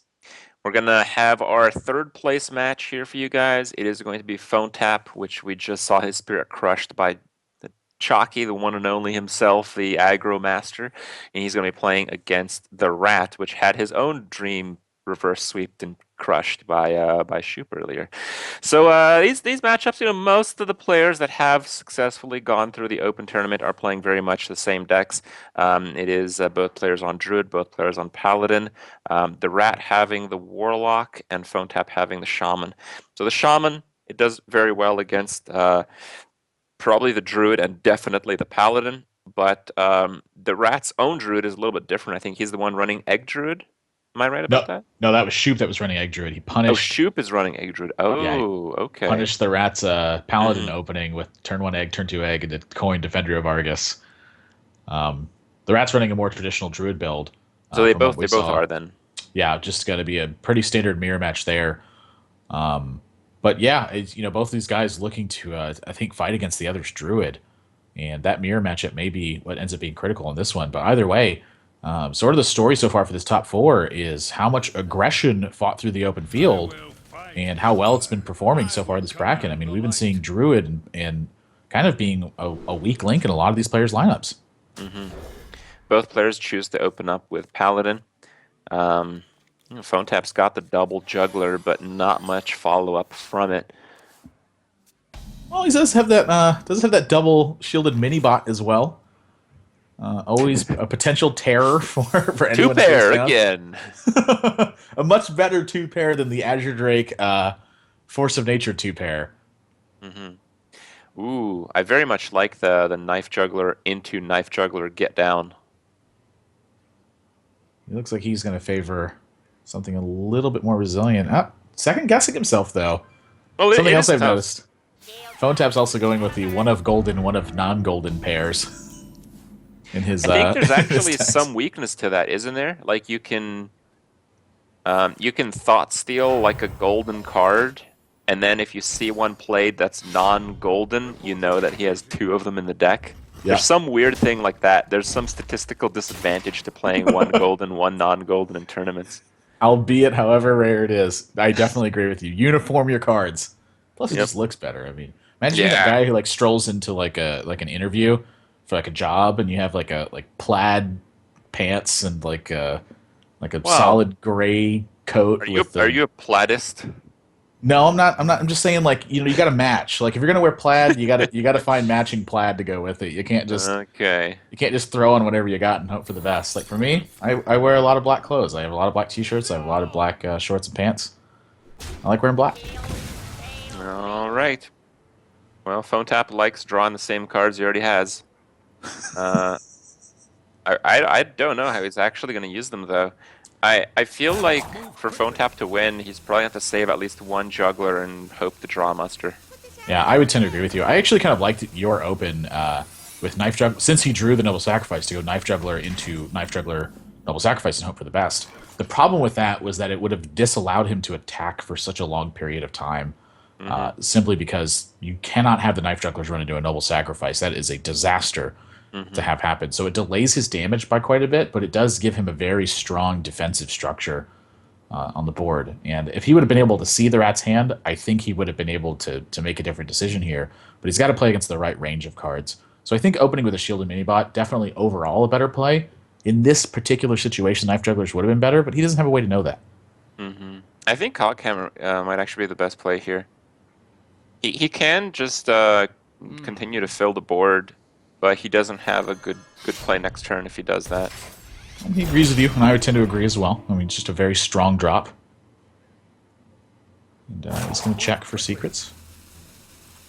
Is there a secret up? I believe there's a Noble Sacrifice on board, Is correct? there the Noble Sacrifice? Yeah, it certainly is. So if it juggles away that 1/1... It does juggle up the other one, yeah. Yeah, not quite the one he was looking for. Wanted to keep that 2/1 alive for as long as possible. I think the Divine matter? Shield one staying alive is actually the bigger threat because of Kings. Yeah, I think so as well. And Keeper of Uldamont. I mean, halfway on the Kings. Such a tough turn. Keeper of Want's such a good card, isn't it? Yeah, it is. Let me Yeah. think. Set your opponent's arena score to 3-3. That's what it's known as now. You play a lot of arena. Is that card problematic because it's a common? It's ridiculous just because it does the opposite of what the rest of the deck does. So you can never play more minions versus Paladin, so you typically win by playing bigger minions, and then that thing comes down and ruins your day. I'll keep that in mind next time I draft it. I've always just been using like, man, this will get my guy +2/+2. This is great. Well, sometimes that's absolutely the case. Sometimes that's how you use it. I'm a little bit too gung ho with my Keeper Voldemons. I just let him rip. If he plays a big guy, I'm like, never lucky. All right. It's at it. And the rat really loves the double mysterious challenger draw. Yeah, it's been such a theme for him today. Either way, he does have strong plays against his board. That Coghammer, the fact that he chose to invest into it has really paid off dividends at this point. He's killed 2 2 health minions with it at this point. He could have actually played a bit more greedy there if he used the Cog Hammer to kill the 1/1, and then the Shielded Minibot had to trade into the Divine Shield of the dude. Do you think that's better? I don't know about better, but it was greedier. It could have ended up better. Going into turn 5, there's actually not that many punishes. Yeah, there definitely isn't. The thing I'm thinking about is with his own hand. I mean, with Sludge Belcher and Mysterious Challenger back behind, what could go wrong by playing greedy? I feel like if he doesn't play greedy, he's got this game very large percentage of the time, given the board state in his hand. So, affording the greedy play. If his hand was weaker, I would tend to think that playing for greed is likely a good thing. But given that he's so far ahead already, I think it's tough to justify. Buff Phone that tap. Secret Keeper. Yeah, Phone tap gonna buff his opponent's Secret Keeper to favor an Avenge on board. And I think I'd like the Secret Keeper face and then Cog Hammer clean up the Juggler. Because that's what I'm thinking as well. the Avenged dude would play very badly into the Sludge Belcher. It's just I like that as well. absolutely terrible, actually. And looks like Redemption will not be triggered off the Mysterious Challenger. I think we saw double Redemption in the early days of Secret Paladin, but that's since gone away. Yeah, having 2 of those isn't really the best. It's not the easiest setup in the world. For Paladin, sometimes just you have excess 1/1s on board, so your opponent has an easy trigger to the Redemption. So drawing them, really not that good. Phone tap does get the first Challenger here, but again, not without Redemption in hand. This becomes a much less powerful effect. But he does get 4 secrets here. Did he have a Repentance in his build that we saw? He has to have it up then. Unless he has a second Redemption in his deck, which would be a little bit uncharacteristic from what we've seen recently. Why wouldn't it be Repentance? Let me think. It's only way it wouldn't be Repentance is if there's second Redemption. Yeah, and I doubt that's the case. That has to be Repentance. So the reason the Repentance is good is because it kind of blocks the Mysterious Challenger from being played. It's like the old Doctor Boom syndrome. Whoever gets to 7 mana first tends to have the better Doctor Boom. Very similar to the Mysterious Challengers, but it's really not that bad because Phone Tap can't actually deal 1 damage very easily. Bench does split here, so Mysterious Challenger gets loaded up, and now the Rat's looking at his own Mysterious Challenger. And normally that 1 health would be kind of a big deal, but he's got to get that Sludge Belcher first, so as far as he's concerned, this is just as good as gold as that other one. Competitive Spirit making that a 10-9 is not very fun looking at this board right now. Versus the 6-1, the 2-1, the 3-1. Second Mysterious Challenger, and he does have the Redemption a couple with this one. Yeah, but the Mysterious Challenger that he plays is going to be repented himself, and it is actually relevant now because it will die to like a haunted creeper. So when it gets redeemed, it doesn't really help much. No Repentance for the Rat though, so just going to be Competitive Spirit on his turn. But at this point, he's got his own second Mysterious Challenger, but he's already got 3 secrets on board. Man, how are these guys still so mysterious? I mean, we've seen so much of what they've done. What can we do here? Get rid of the get down. 7-2 into the 6-6, get avenged again, and then keeper. I think with 2 Sludge Belchers, or the Sludge Belcher and then the little body that comes out afterwards, he's totally fine just pushing damage. Like, he may Keeper here just to reduce the effects from that 10-9, just to put it more troublesome for Phone Tap, but other than that, I see this damage all getting pushed at the moment and setting up a big lethal the following turn with Blessing of Kings and just the board presence that you currently have. I don't know if Phone Tap has a realistic way to answer that. No, he doesn't need Blessing of Kings. I just mean even like in worst case scenario, I don't really know how your opponent could deal with this position. Looks to me like Rat just, he had the presence going into the Mysterious Challenger turn, and that's really the bigger difference. This matchup isn't necessarily as much about who gets the first Challenger, so much as it is who has the board when the Challengers come down. That's really the big deal. Yeah, there's absolutely nothing Phone Tap can do here. Phone Tap has lost quite a few consecutive games. He just got reverse sweeped and then lost his first in the 3rd place match. We'll see if that weighs down upon him. But I have to say that in recent times, I've seen Hearthstone players be very mentally stable, very mentally prepared for tournaments. We see a lot less goofy slip-ups and tilting than we had in the early stages of tournament Hearthstone play. Yeah, I mean, I remember my first time, being under the lights. I was counting out my hand, and I was like, yeah, 6 mana worth of spells, perfect here. Well, you gotta have 6 mana to be able to play 6 mana worth of spells. Just straight up threw the game away by not being able to play that 6th and final mana card. But these guys at this point, a lot of them are very experienced, like you mentioned, just very mentally together and not really focusing on the short-term effects, really on the long term. Was that a get down? I didn't catch it there. It was not. Okay. So I actually didn't quite catch what it was either. He played that so quickly. Ooh, draws Repentance. It's not really the draw you're looking for in this matchup. No, it's the not. Rat playing a more conventional zoo build. We saw some different Well, stuff if on this Chalky. is Redemption, this would be an awful attack. This would be like a game-throwing attack if he played Redemption here. I'm actually surprised that he wants to attack into the Haunted Creeper at all rather than just push damage.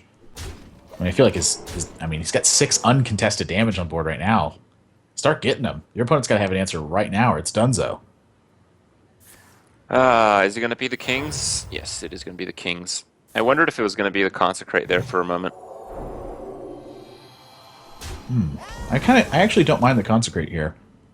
Curious which one of those ends up being better. But this is a tough turn, though. 2 eggs and Defender of Argus. I think I like the double egg the most. Just try to get the Argus out on 5 and present a problem I also afterwards. don't like the attack here. Yeah. I think going face is the solid strategy, especially since you've already started winning on that game. Yep. No redemption either, though. So that has to be avenged then. It has to be avenged. The only possible one. So double egg afterwards, and then start pushing some damage. Something that's very strong against Paladin sometimes is when they have Avenge on board. It's actually not triggering the Avenge going in the Mysterious Challenger turn, so they don't get that extra benefit. And that little tiny bit can sometimes be the difference. They didn't gain the earlier tempo. They've taken a little bit of extra damage. They got a tiny bit less benefit from their Mysterious Challenger. I know, Hearthstone's man, you about have those little nothing. things. Oh, Belcher. That is a good draw. Not only does that prevent you from just being rolled over by this aggression, but it forcefully triggers your Avenge. Whew. Wow. Gormok right behind that, too. So now which one of these is better? Is it the Gormok or the Doomguard? I mean, this was looking like a pretty solid Doomguard turn. Easily the Gormok is the play here. Easily the Gormok. Yeah, following up with the Doomguard here is going to be so strong. He gets to activate an Egg 2, sit behind another taunt. This is looking pretty good for the Rat right now. Phone Tap's boards just haven't really been coming together. He's been under a lot of pressure here. Yeah. Soon enough, we'll find out that Phone Tap is also playing Equality. Quality Consecrate definitely would have been some good here. Yeah. This hand is just so heavy. He's fallen so far behind on board too. I don't actually know if he can climb out of this. Yeah, he's one off lethal, and the get down doesn't really prevent much damage. So, I mean, the Warlock has 3 cards, and he's gonna draw 2 more next turn. And this is very optimistic to think that you're gonna stay alive here. I'm gonna make the most of it, but just not able to. That Doomguard hand gonna provide more than enough damage to get this one done with. Yeah, the Argus is actually lethal. 8, 9, 10, 11, 12. Yeah, even the Argus was lethal. So just everything going the Rat's way this game. 2-0 lead now over Phone Tap. Oh, That's I guess 5 the Rat drops is straight. screwed. Because this is reverse sweep day. Yeah, we have seen 2 of those now, but these are both the guys who got reverse swept as well. Are they capable of doing the same on the other side? Is it just sweeps?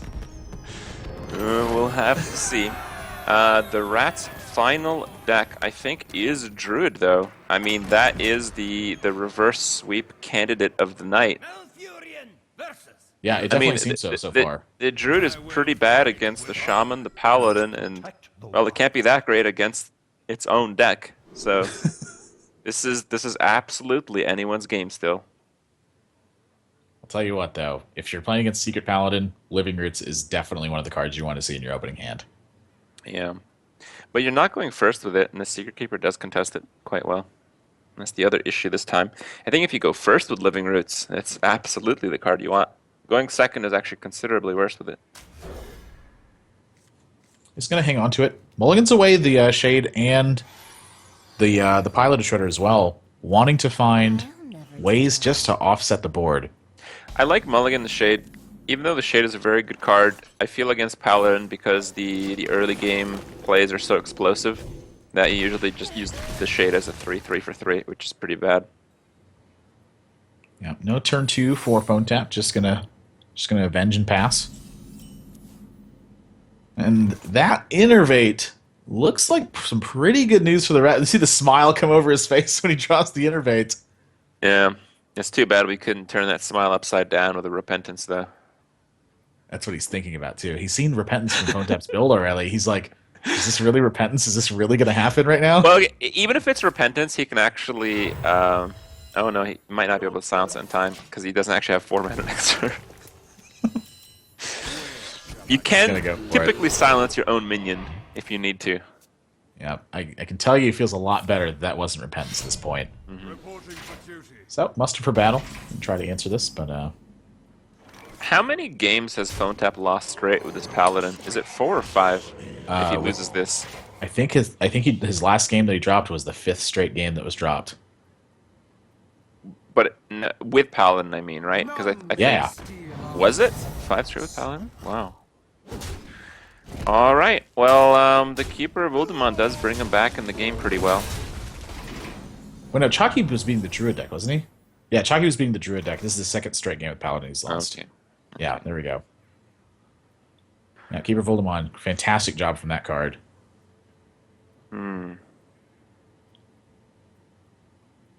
This is actually a pretty tough spot. Yeah, nothing too strong available. I mean, he does have clear options, but at what cost? Yeah, they're very weak. I mean, he almost has to know the secrets of Avenge at this point.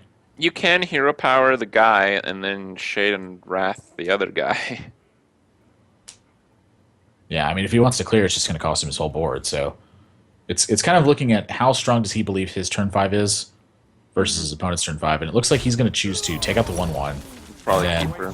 Yeah, Keeper of the Grove to set this back down to a 3/4 and hope to contest this board in the future. I actually like this spot from the Rat, letting the board tension build instead of just necessarily going for the full clear. Something you very commonly see from a lot of strong players is they're not afraid to have that board tension created because they feel comfortable navigating those situations. Well, still some pretty uneasy plays from Phone Tap, even though he is winning. You usually want to be winning by more, and you usually want to be looking at a better hand than he is right now. Definitely true. Second Secret is going to provide some questions for the Rat.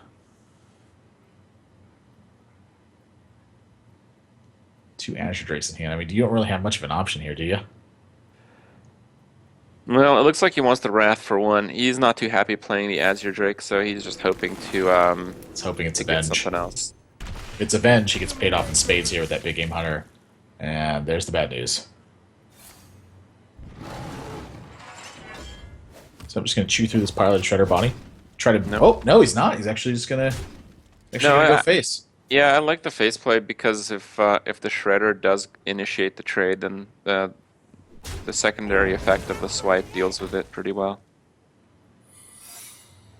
And that's basically all of Phone Tap's cards. Competitive Spirit, Repentance are the secrets right now. Yeah, but at the same time, we've seen one keeper down, and we've seen a slow start from the Rat. So that Tyrion, even though he's coming down the turn after the next, doesn't seem to have much opposition. Yeah, definitely unchecked at the moment.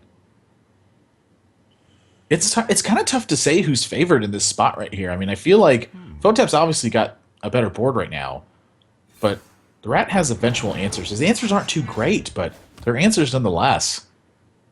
It's really tough to call a favorite from here. Ooh. Is this going to work?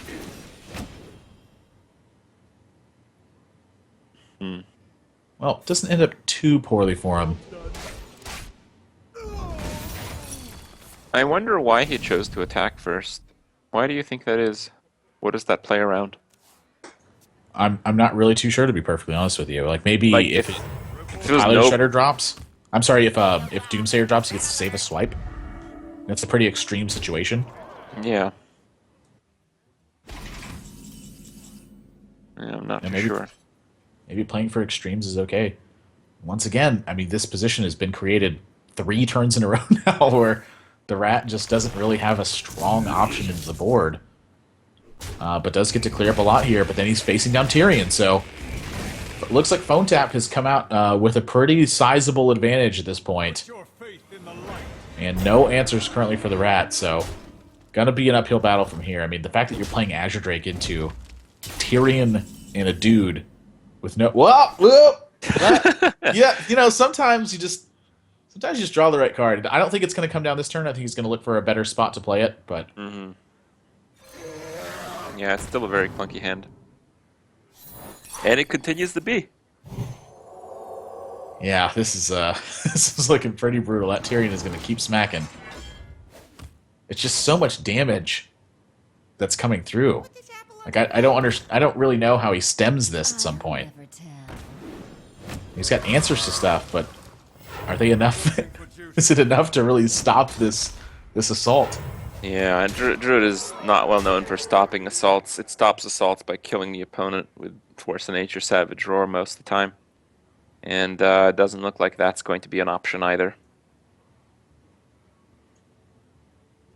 It just looks pretty over, like... What can you really do here? Oh, I think I got it. I think he had... No. Never mind, I don't got it. No, there's no way. Well, that swipe actually could be enough to turn this table a little bit. So, Keeper of the Grove on the Tyrion. You can swipe on the Knife Juggler to clear out the 1/1s. I don't think you actually need to keep her here. I think swipe face after the Azure Drake is the play, because Tyrion is not going to die this turn anyway. So the silence has no value. Yeah, I like this play a lot. And now this actually gives him a point where if he stabilizes through this turn, he could actually draw Force Nature and win the game. Like, and if Phone Tap doesn't actually trade into this Azure Drake, Force Nature Savage Roar will end the game. I think he will absolutely trade, though. Wow.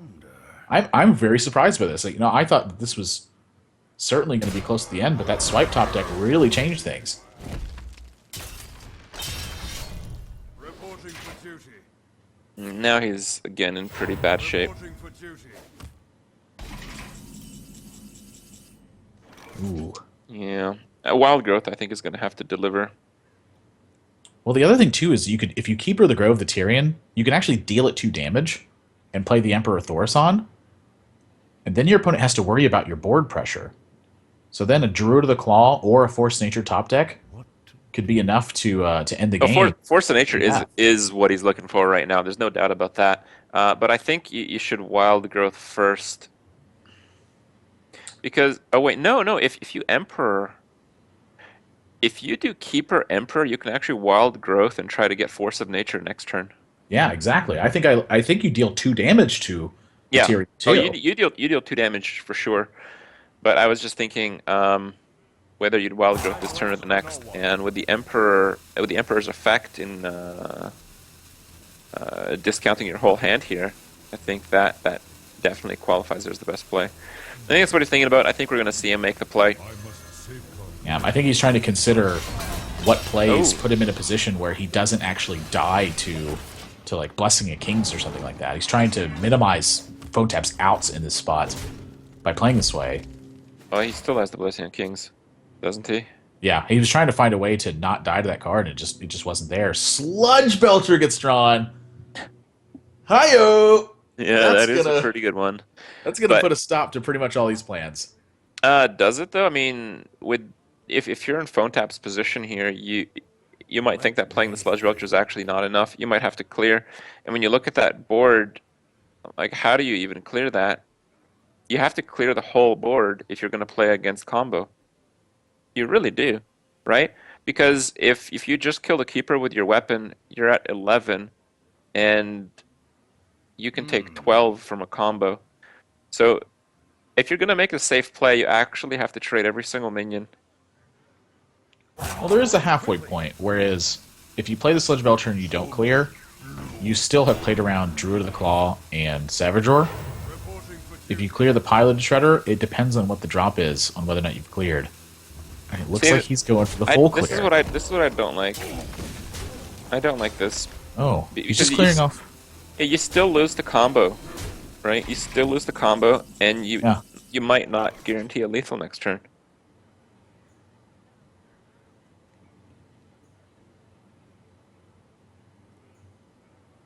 Facing down 13, the rat can still stay alive this turn by 1. Yeah. I think you attack with the Shredder first. See what you get.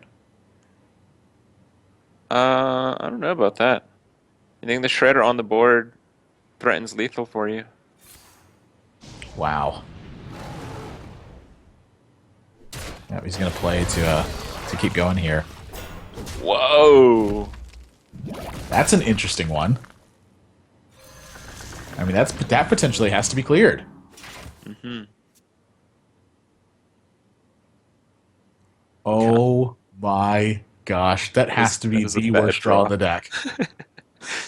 That's like Innervate. I believe you play that, by the way. Oh yeah, I would snap play it. I would play it instantaneously and be like, yeah, great secret. Let me think. The fact that he's thinking so long about this, I think, gives the rat a little bit more information about this might be really bad.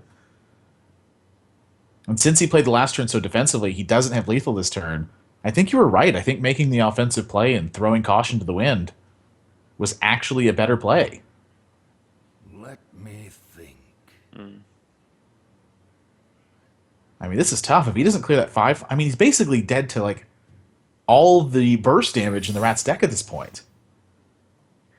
Not quite. I mean, at 6, you're just outside of most of it. I think 5 is where you start panicking.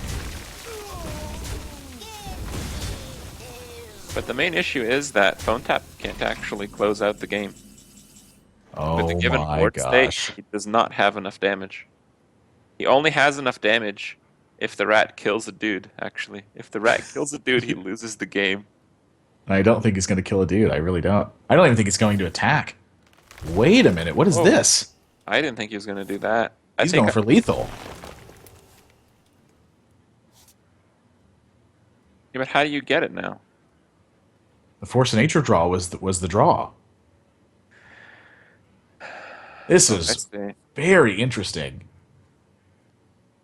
I think I would have much rather preferred to see a Dr. Boom and Hero Power don't attack play.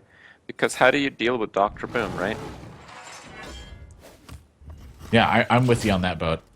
So it goes to face, knows it's not Noble Sacrifice, taunt up the 4/6. I mean, this is still pretty much lights out for Phone Tap here, unless he just draws Nope. That's 4. good enough for now. That will keep him alive. But then he's losing his entire board, aside Yeah, from but a single one. a true silver top deck or a king's top deck is lethal, I believe. Reporting for duty. So I don't think that's too bad either. He has Yep, to kind of. attack, though. He has to attack. That's a good Yep. play. If he didn't attack, he would counterfeit his own true silver draw. Oh my gosh. This game is so brutal. It's literally coming down to Phone Tap's next draw because of this sequencing. Oh, this is beautiful. And look at the rat, he's just in anguish over this play. He knows that he's going to die to any Why? damage. Why is he in anguish? I feel like this is a very straightforward play. So a lot of players who are very strong at plays want to be in control of their own destiny 100% of the time, and they'll go out of their way to try to be in control of their own destiny a higher percentage of the time. And so he's trying to find any way that he can get control of that, and it frankly just really isn't there. Waits for no one. So what he's considering right now is just going through everything. He just wants to make sure he's kind of dotted all his I's and crossed all his T's at this point. Okay. Looks like a good play. Killing the dude does not help. But he might think it's avenged, so he might kill the dude. No. Yeah, I was just concerned with whether or not Phone Tap draws it. No. Back-to-back secrets. You know, when you got 10 mana up, the 1 mana utility spells are typically not what you want to draw. Alright, well, looks like Phone Tap is going to fully brick here in this match for 3rd place. Phone Tap goes out as 4th place of this ONOG tournament here, and the Rat as 3rd. The difference between 3rd and 4th, not a huge deal. They both get a single World Hearthstone World Championship Tour point. But that's still better than 0. I mean, you got to add those up somehow. The Rat will take home an additional $100. He's getting home 150 versus Phone Tap's 50. And the Geico points, probably the most significant factor between the placings here. 3rd place takes home 7 and 4th place 5. The Geico points allow you to qualify for the 5 feature tournaments throughout the 2016 ONOG circuit, which leads to, more of what they've won already. So, yeah, we'll have to see how they'll do in those. And I'm really excited to see how soon some of the content promised by Blizzard is going to roll out, because, the sooner we have that in place, the crazier these tournaments are going to become.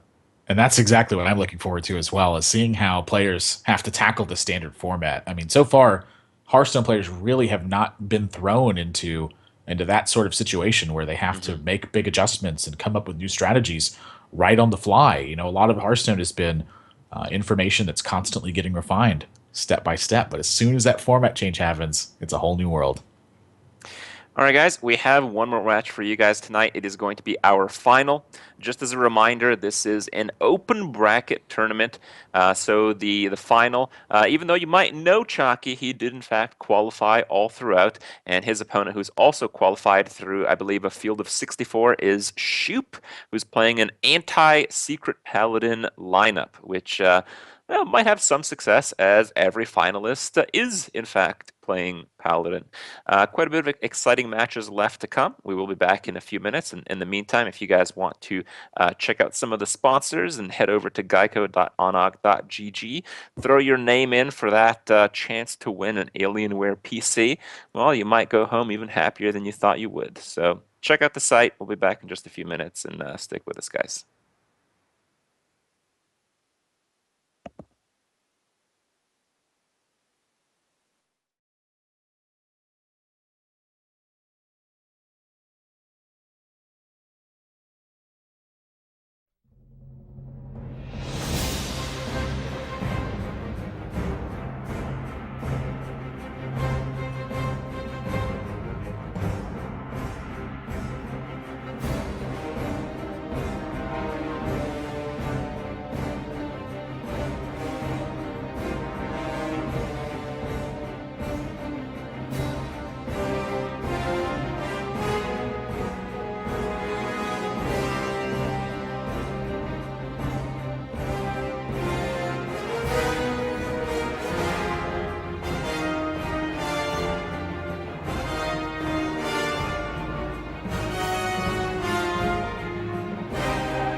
Hey guys, welcome back. We have our final for you guys tonight. It's going to be Chalky versus Shup.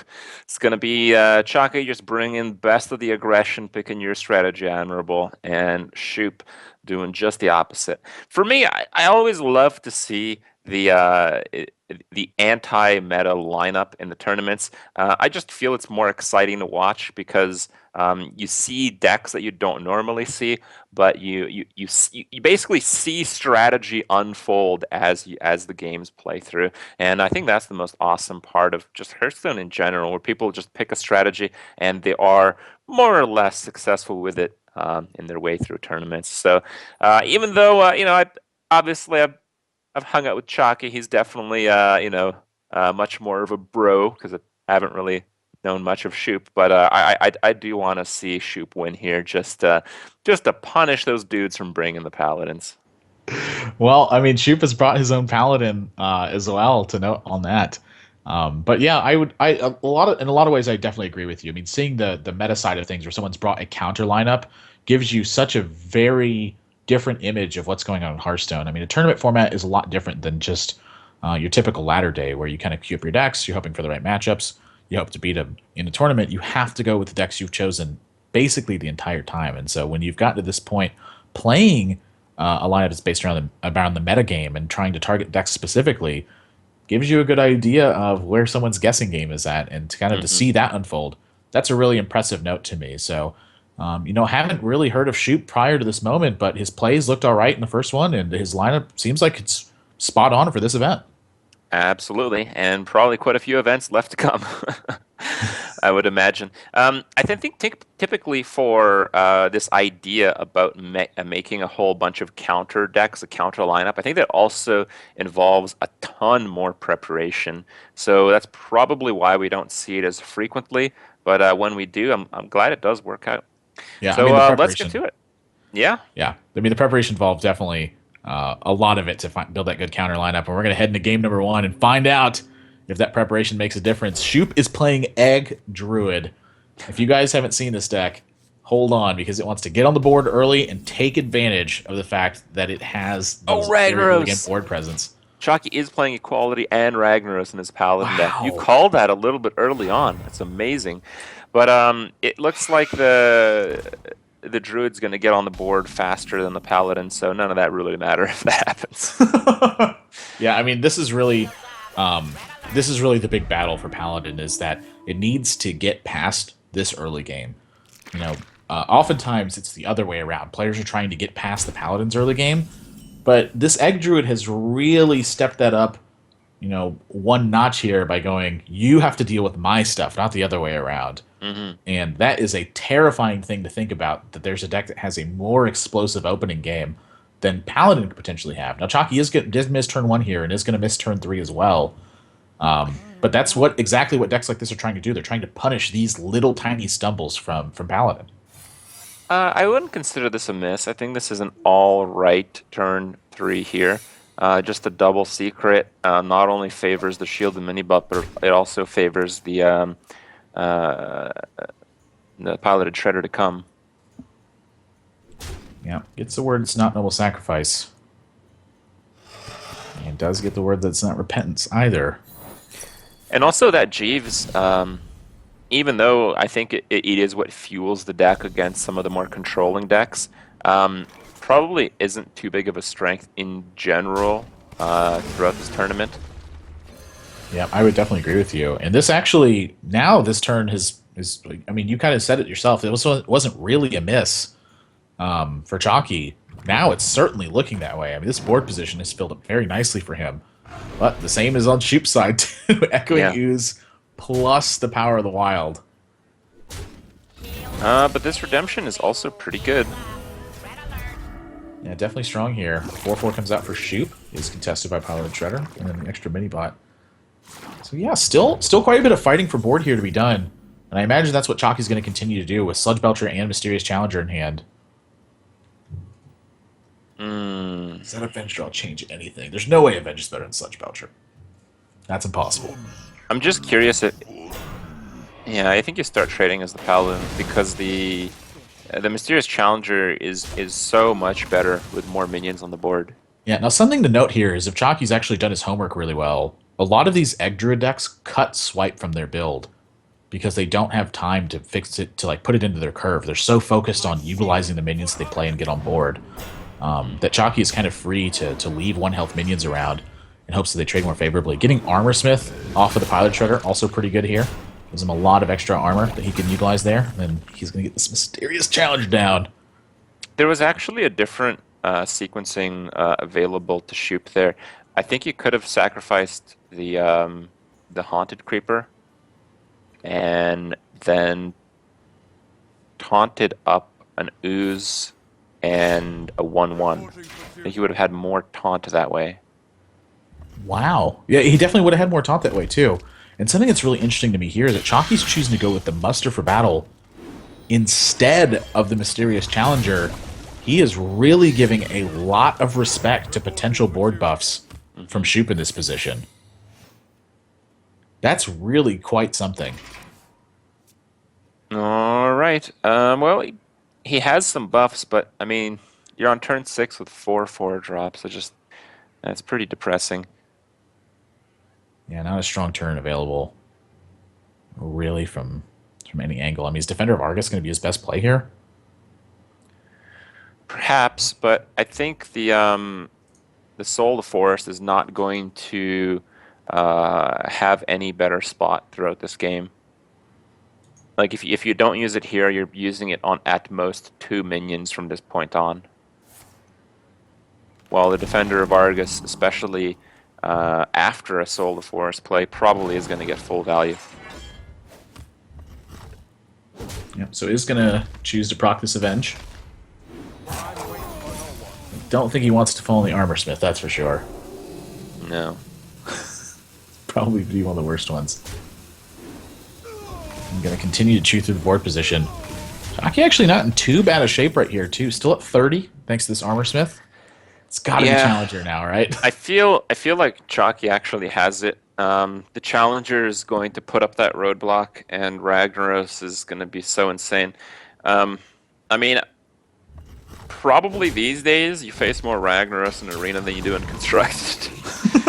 But in most of the situations that I find myself in, it's just I don't know how to deal with it, and I have to invest so much. And I feel like this Cult Master and Jeeves will not be strong enough to deal with the Ragnaros, like in terms of just fueling your game through, because this game is far from closing out. I mean, both players are basically at full health right now. Now, Chalky only got 2 secrets from this Mysterious Challenger. This has to be Noble Sacrifice and Avenge, right? He's already used Competitive Spirit. And if he's running the Ragnaros, I don't think he's running the Repentance build. Could he be running Reno Jackson Secret Paladin? Ooh. I have heard of that deck. I haven't actually seen it, but I've heard of it. No, Yeah, definitely not. That's the second Shredder. Yeah, Chalky strikes me as more of a I'm going to power play my 4 drops and 5 drops sort of guy.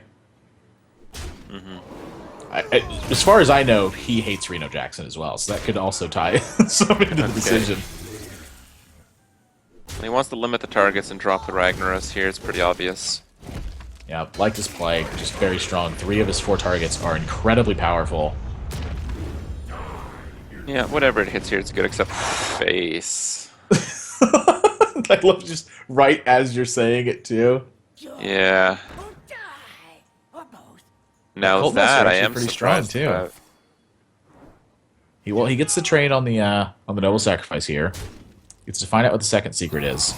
If it lands on the Ragnaros, he can clear the Mysterious Challenger. If it lands on the Mysterious Challenger, he can use Abusive Sergeant and clear the Ragnaros. I think you actually clear the Mysterious Challenger because the Ragnaros might just hit something useless and maybe even give you a card. Yeah, that's definitely true. I mean, being able to direct the attacks with Mysterious Challenger is likely more powerful. Whoa! The other way. Oh no, there was a little bit of delay. I thought he drew 2 Dragon Eggs in a row. Damn. No, he attacked very quickly, and he played the Dragon Egg like from the deck, basically. Yeah, it's the old instantaneous draw. Yeah. Well, those juggles are giving more cards. That Cult Master doing some serious work right now. Reporting for duty. no. Has it really come to this? What? You know, Fragros is just gonna gets hit face it. 4 times. This is works out No, pretty Ragnaros well. is gonna hit the dragon egg. Oh, it is gonna be face. That's some real damage coming in. But once again, Shup has ways to kind of check this board position and continue to draw cards. The Cult Master is like MVPing this game right now. Yeah, absolutely.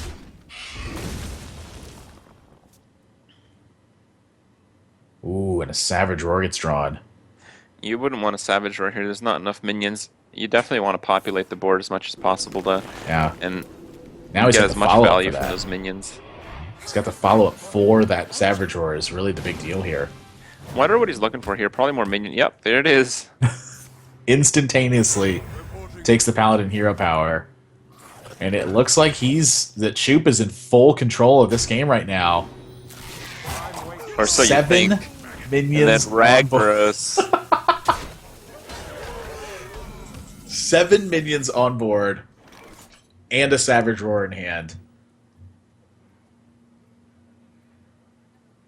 How could Chalky even pull out of this game? I think if Ragnaros kills the Cult Master, he doesn't have lethal. 1, 2, 3, 4, 5, 6, 18, 19. It would be 20 damage if he killed the Cult Master.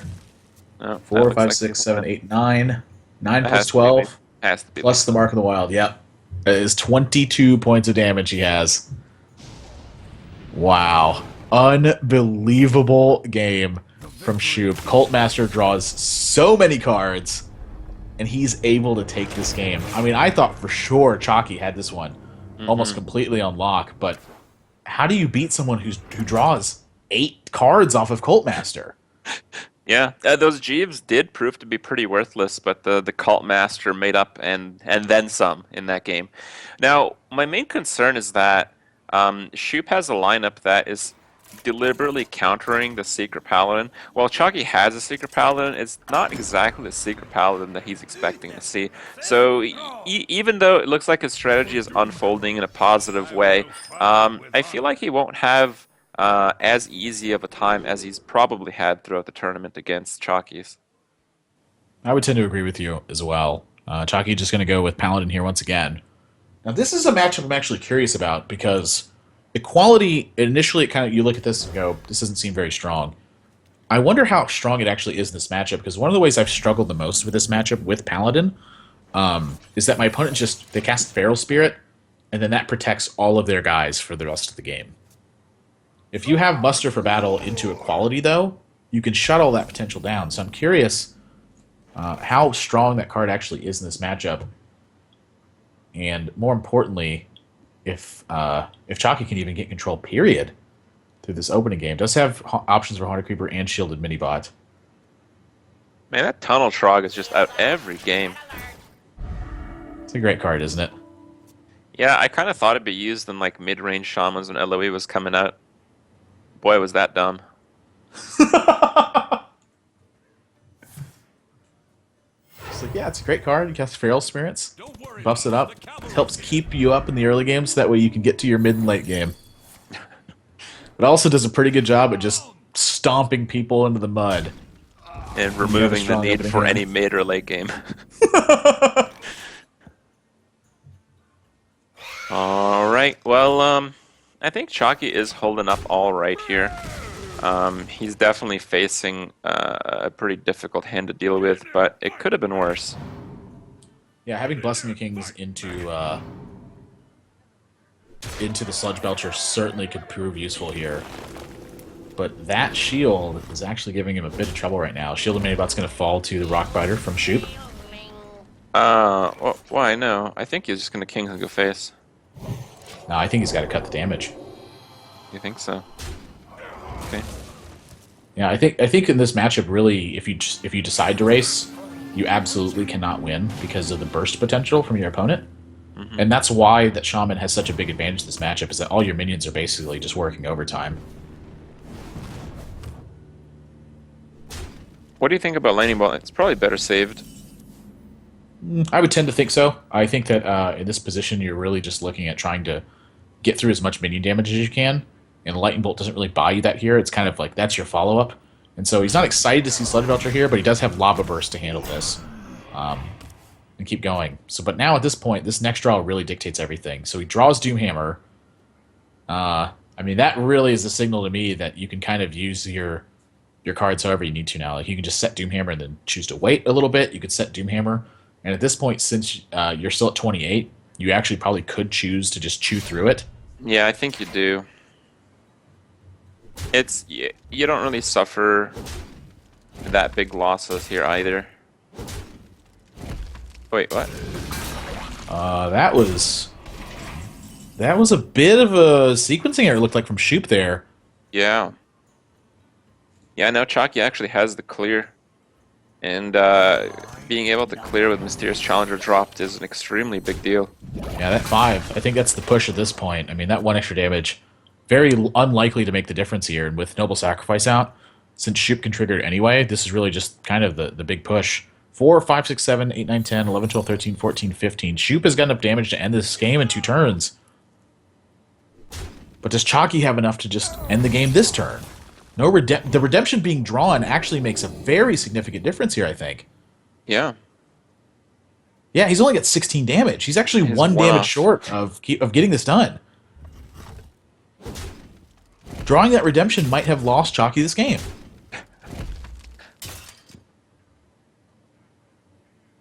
I mean, you can do 1 damage with a lot of different ways, so it's definitely not over here. And Shup taking his time. He's debating whether or not he should kill this Haunted Creeper. Yeah, that is a reasonable way to think.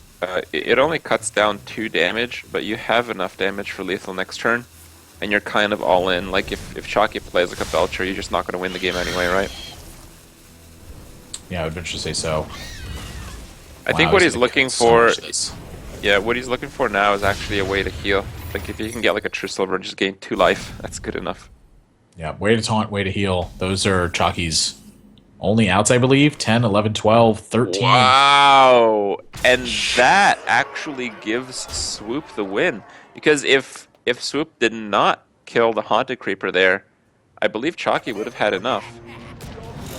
Yeah, just going to drop Boom and hope that the opponent doesn't have damage. But Lava Burst, 2-0 lead for Shup now. Hanging on by the skin of his teeth.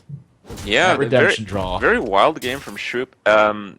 He made what I would consider a pretty big slip up that it looked like it actually cost him the game, but he made an amazing play that balanced safety and still had lethal for the next turn that actually saved him and ended up winning him the game. So quite outstanding plays. Looks like it was just a little bit of a dumb slip up earlier. Yeah, I mean, really the big story here is balancing your opponent's outs versus your ability to finish off your opponent. So the major difference is just knowing to kill the Haunted Creeper and then even invest the additional damage into a 1/1 to completely eliminate as many of your opponent's outs as you possibly could have.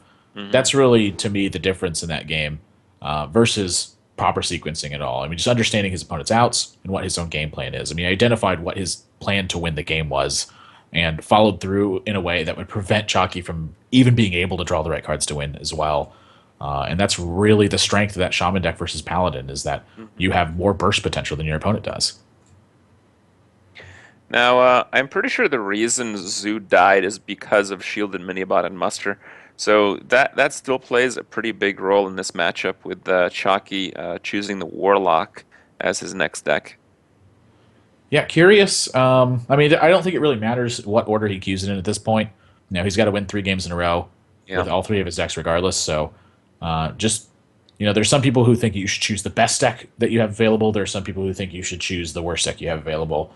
I think at the end of the day, it doesn't really matter too much. Pick a deck you like. Let's start brawling. I would think I would tend to choose the worst matchup available, so that way, if I lose, the match is done over sooner than if we get to Game 5 and I lost. Mm-hmm. Saves me a little bit of time. Both players with very good hands here. I feel like Shup probably has the advantage. Even though Chuck is going to get on the board a little bit faster. Shield the Minibot into Muster into Shredder is just so hard to deal with. Yeah, definitely going to be a tough turn. Matching Haunted Creepers, though?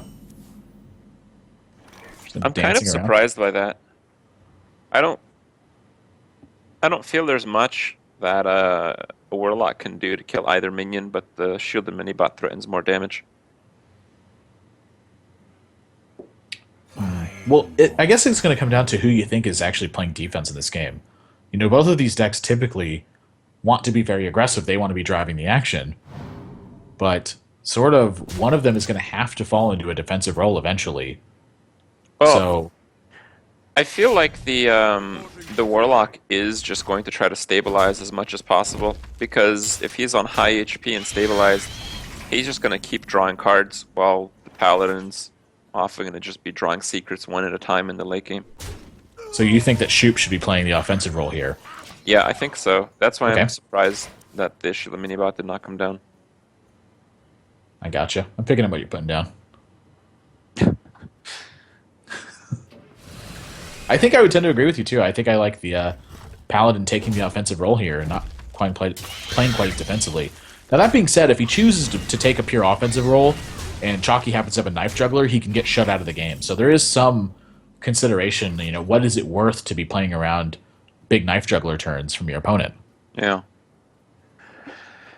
All right. Well, I think here, if you're Chalky, you just try to put as much power on the board as you possibly can. Probably starting with the Dark Peddler, I think it is. Seeing if you can get a better one drop. Because if you can, maybe it's not worth it to Mortal Coil here. I think he's also considering what a Direwolf Alpha means. The board state. I mean, Shredder, certainly not an easy man to take care of. Ooh, Here's a that's knife very juggler. nice. I think you have to attack into the 1/1 first, and then play the Flame Imp. Yeah, I definitely agree with you. Want the extra board presence. Shredder is pretty much committed to attacking the knife juggler here, as it is. So, obviously, you know, a great two-mana play to pull the attack from the Shredder. And Shup. Well, this Look at would the- have been a ridiculous Consecrate, but I don't believe Shup is running it. He's going to forego the knife juggler as well, looking for a better setup.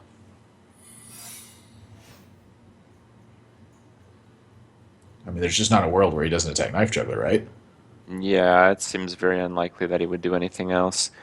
It's just so much is threatened with that knife juggler, especially with that board in this deck. Yeah, after all his considerations, don't mind him seeing him consider it all either. You know, you should be thinking about all your options. And the attack there does actually stop the Gormok from seeing much action. I'm going to start with Direwolf Alpha. Still Yeah. looking for those favorable trades. Yeah, This I think can- that, This can work out very well here. I think in hindsight I would agree with you too. I think that the defensive role is definitely pushed onto the Zoo deck here, and that Shup has kind of been trying to match that as well. And as a You're just result, not he's going to. yeah, he's lost a lot of ground because of that. Buying or selling. I mean, Chalky's still at 25. He's got a much bigger board presence. I wish we could see the options for Discover and Spectator mode. Yeah, it would be very nice. And there's that Flame Imp from Dark Peddler. Really, most of the damage that Chalky's taken has been from his own Flame Imps. All right. Kings on Divine Shield minion is typically good, but he's not really facing a board with where that's relevant at all. Yep, Knife Juggler's hoping to trade favorably here as well. Oh, that's pretty bad. Gosh, it's just everything checks your own juggler, and you're just losing your juggler any way you slice it. You know, he's been trying to avoid this kind of turn happening the entire game. You know, so a lot of times the last knife juggler can kind of dictate the rest of the game who got the setup better. I wonder. Can he do much here? I think he can. I think if he kings the knife juggler, it stays alive. Right? He can only push 5 damage. Yep. Well, I mean, he's got a few answers better than that, as it he turns happens out. to have Iron Beak Owl, which is okay. I don't And then- even know if he's going to do that. I think he's going to play juggler and and Gormok. I don't think he's gonna owl here. Well, that tells me he's going to owl. Okay. Wanted to clear the 3-3 and then try to get the highest value juggles he could. One more chance to kill that other juggler. Ooh. Not quite on that last juggle. And at this point, Shup needs a major draw. Oh, gosh! You got a we've seen minor it- one. We've seen it so often in these Paladin late games. They're like, come on, big money, no whammies. Double sacrifice. Big Game Hunter won't get much done here. Neither will Noble Sacrifice, honestly. He'll just get juggled more. Put this apple on your head. Actually, I don't even know if playing Noble Sacrifice is a good idea. Just because the Haunted Creeper. Yeah, your opponent's board actually improves and you use the card. And Chalky's free, I think, to even just hang on to this Big Game Hunter. Doesn't even need to play it here. Put your faith in the light. Tyrion normally presents some issues to a lot of these little Oh. aggro decks. Oh, is that lethal? I think it's lethal. Gormok. Does it depend on the juggle lands? 4, 5, 6, 7, 8, 9, 10, 11, 12, 13, 14. He's got 16 potential total damage this turn, I Okay. think. Nope, he's got more because he played it correctly. Chalky has Alright. done his work on how to Exactly position so. these minions. Yep. Very, Wow. very nice work from Chalky there. Yeah. Alright, very well and divided this damage. could be the start of a pretty nice comeback. I think Shup's strategy to target Paladin overall works very well, but I think the Paladin mirror is the one he's able to target least. It's... I can't even actually tell what is in that deck that counters another Paladin deck. The Haunted Creepers, right? Yeah, I think the difference is just the early game that he Yeah. has in there. And here we get a glimpse at Chalky's Shaman deck a little bit further. Flame Tongue Totem, a bit of an unconventional choice in this build a lot of times. Mm-hmm. I'm curious exactly why that's in there. No one drop in hand early on. Does have Doomhammer and Totem Golem, two very important cards. No Trog, though. That Trog is really the big difference. I feel like the Shaman, I mean, probably about half the time just plays the draws. And this game he doesn't have him, so I think it's immediately a really bad position for the Shaman. Yeah, it does have Totem Golem here. Can contest Knife Jugglers a lot of times. But Chalky, always patient, wants to consider every single thing he can do. Yeah, I much rather play the Totem Golem here than the Juggler. I wonder. I mean, there isn't even really anything that can go wrong with the Totem Golem. Yeah. See what's going through Shoop's head right now is he's staring at that hero power and going, please Totem, please Totem, please Totem, please Totem. Wow, Knife Juggler. Yeah, I think Chalky is concerned with forcing a trade onto the opposing Knife Juggler, and Shup is totally fine with this because he's got That's a a second misplay. one right away. Well, he missed half a damage there. Yeah, he did miss some damage there, potentially some damage there. All right.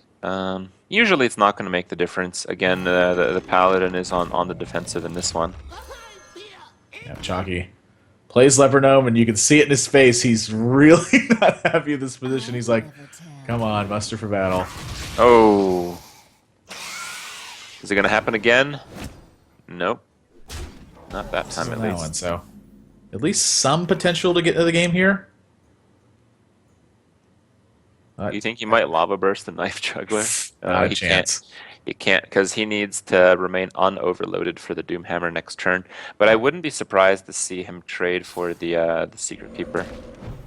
Actually, I would. It has to go for the Knife Juggler. Yeah, Knife Juggler is just way too... Knife Juggler is a 3-2 minion that basically has taunt. Yeah. Have you ever... I mean, you've been in the situation where you're facing Knife Juggler and you're like, you know what, I think it's okay to leave that up. And you leave it up, and then they just juggle your whole board away and attack you for 5. I feel that doesn't happen as frequently as it does against Flamewaker. Flamewaker's like, damn, I have to lose 4 damage. I don't know. And then somehow they have like Sorcerer Apprentice and more spells than you can imagine. Yeah, well, Chalky has fallen into potentially a defensive Doomhammer position here. It's pretty rough, but It stings. I mean, he could not Yeah. have won a race here at all had he decided to initiate one. And Shup gonna have pretty much the maximum punish to this.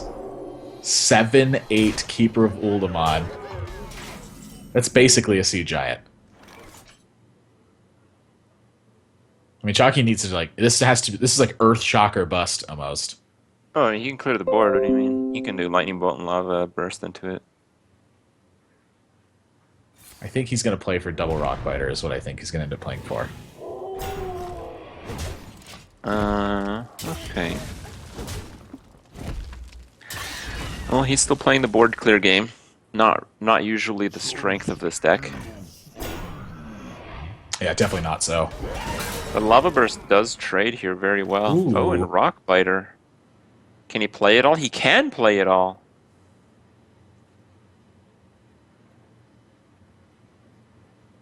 $21, $17. He can drop his opponent to 11 this turn and have the Doomhammer, be overloaded by 3, and have Ancestral Knowledge for next turn.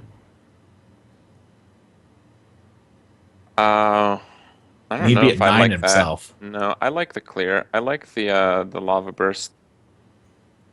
That's I'm surprised to see the ancestral knowledge here. I think he's going for the Rockbiter.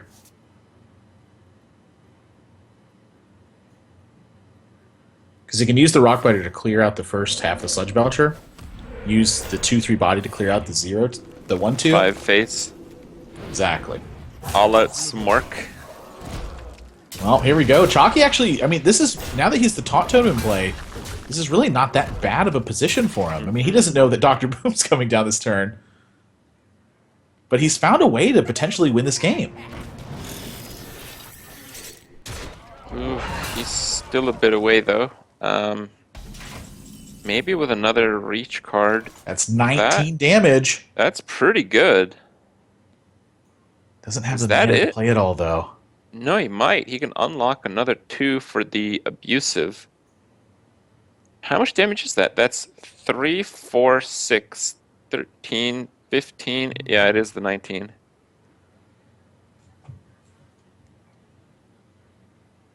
Can he stay alive this turn? I mean, really, the only way I see to stay alive is to Lightning Bolt the 7/4. So, No, I mean, that does have some I benefits. think he could abusive and play the horse rider for the 7/4. Yeah, definitely wants the crystals unlocked. That's going to be an Argent Horse Rider and Abusive Sergeant. Yeah, he's going wide onto the board. And it's looking to me like he's going to wait on this Doomhammer, maybe? Okay. I don't know if that's right. He's got 5, 6, 7, 8, 9. Well, if He you would need wait on 5 the more damage. Doomhammer, if you wait on the Doomhammer, you lose if you draw the other Doomhammer. Yeah, I know. That's what But he's you thinking win about, if you too. draw the Rockbiter. So it's the same either way. Muster for battle. Oh, wait a minute. The Boombot's gonna end this. Uh-oh. One Boombot can end this. It needs to do 2 damage and hit face. Oh, that's good though. Is it, though? He actually can't kill the Argent Horse Rider here. Chalky's got 11 damage. He needs a 3 damage draw to end this game. Oh! Spell He needs to damage. roll a Spellpower Totem! This game is insane! This is unbelievable. This literally comes down to a Spellpower Totem right now. No. No dice. I don't think Doomsayer is enough to save him. Oh yeah, it is. If he procs the Boombot first, Doomsayer does also save him. He's tried to play to every single one of his outs, but just not enough.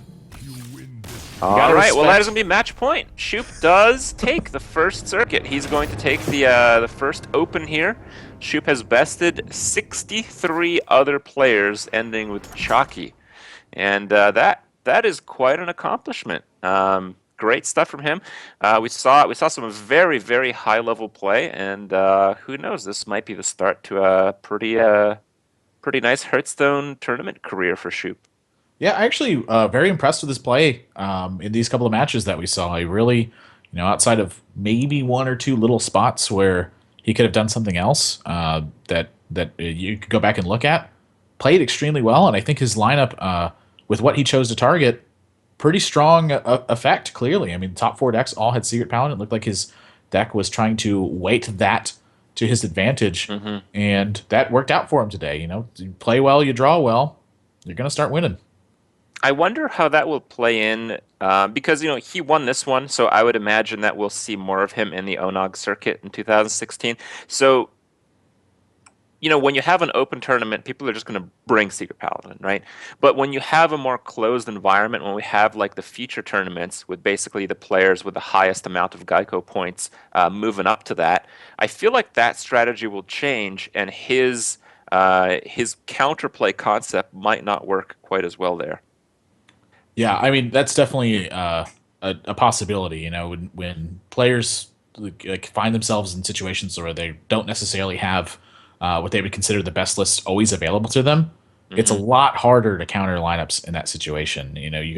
Sometimes you just gotta play what you think are the best decks, and that's really the spot where you see a lot of creation going on. Like the people who are staying ahead and building the better decks from the get go, they're usually the ones who have the advantage, not the ones who are outright trying to target those decks. Yeah, yeah.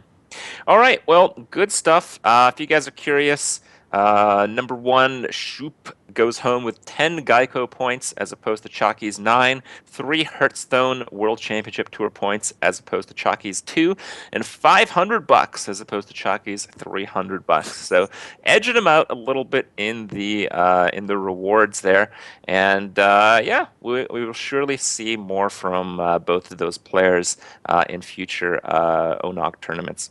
If you guys do want to sign up to participate in the tournaments as well, there are going to be lots of these open tournaments that you guys can try to participate in. If you guys want to sign up, you can go to geico.onog.gg. The website's right there in between us.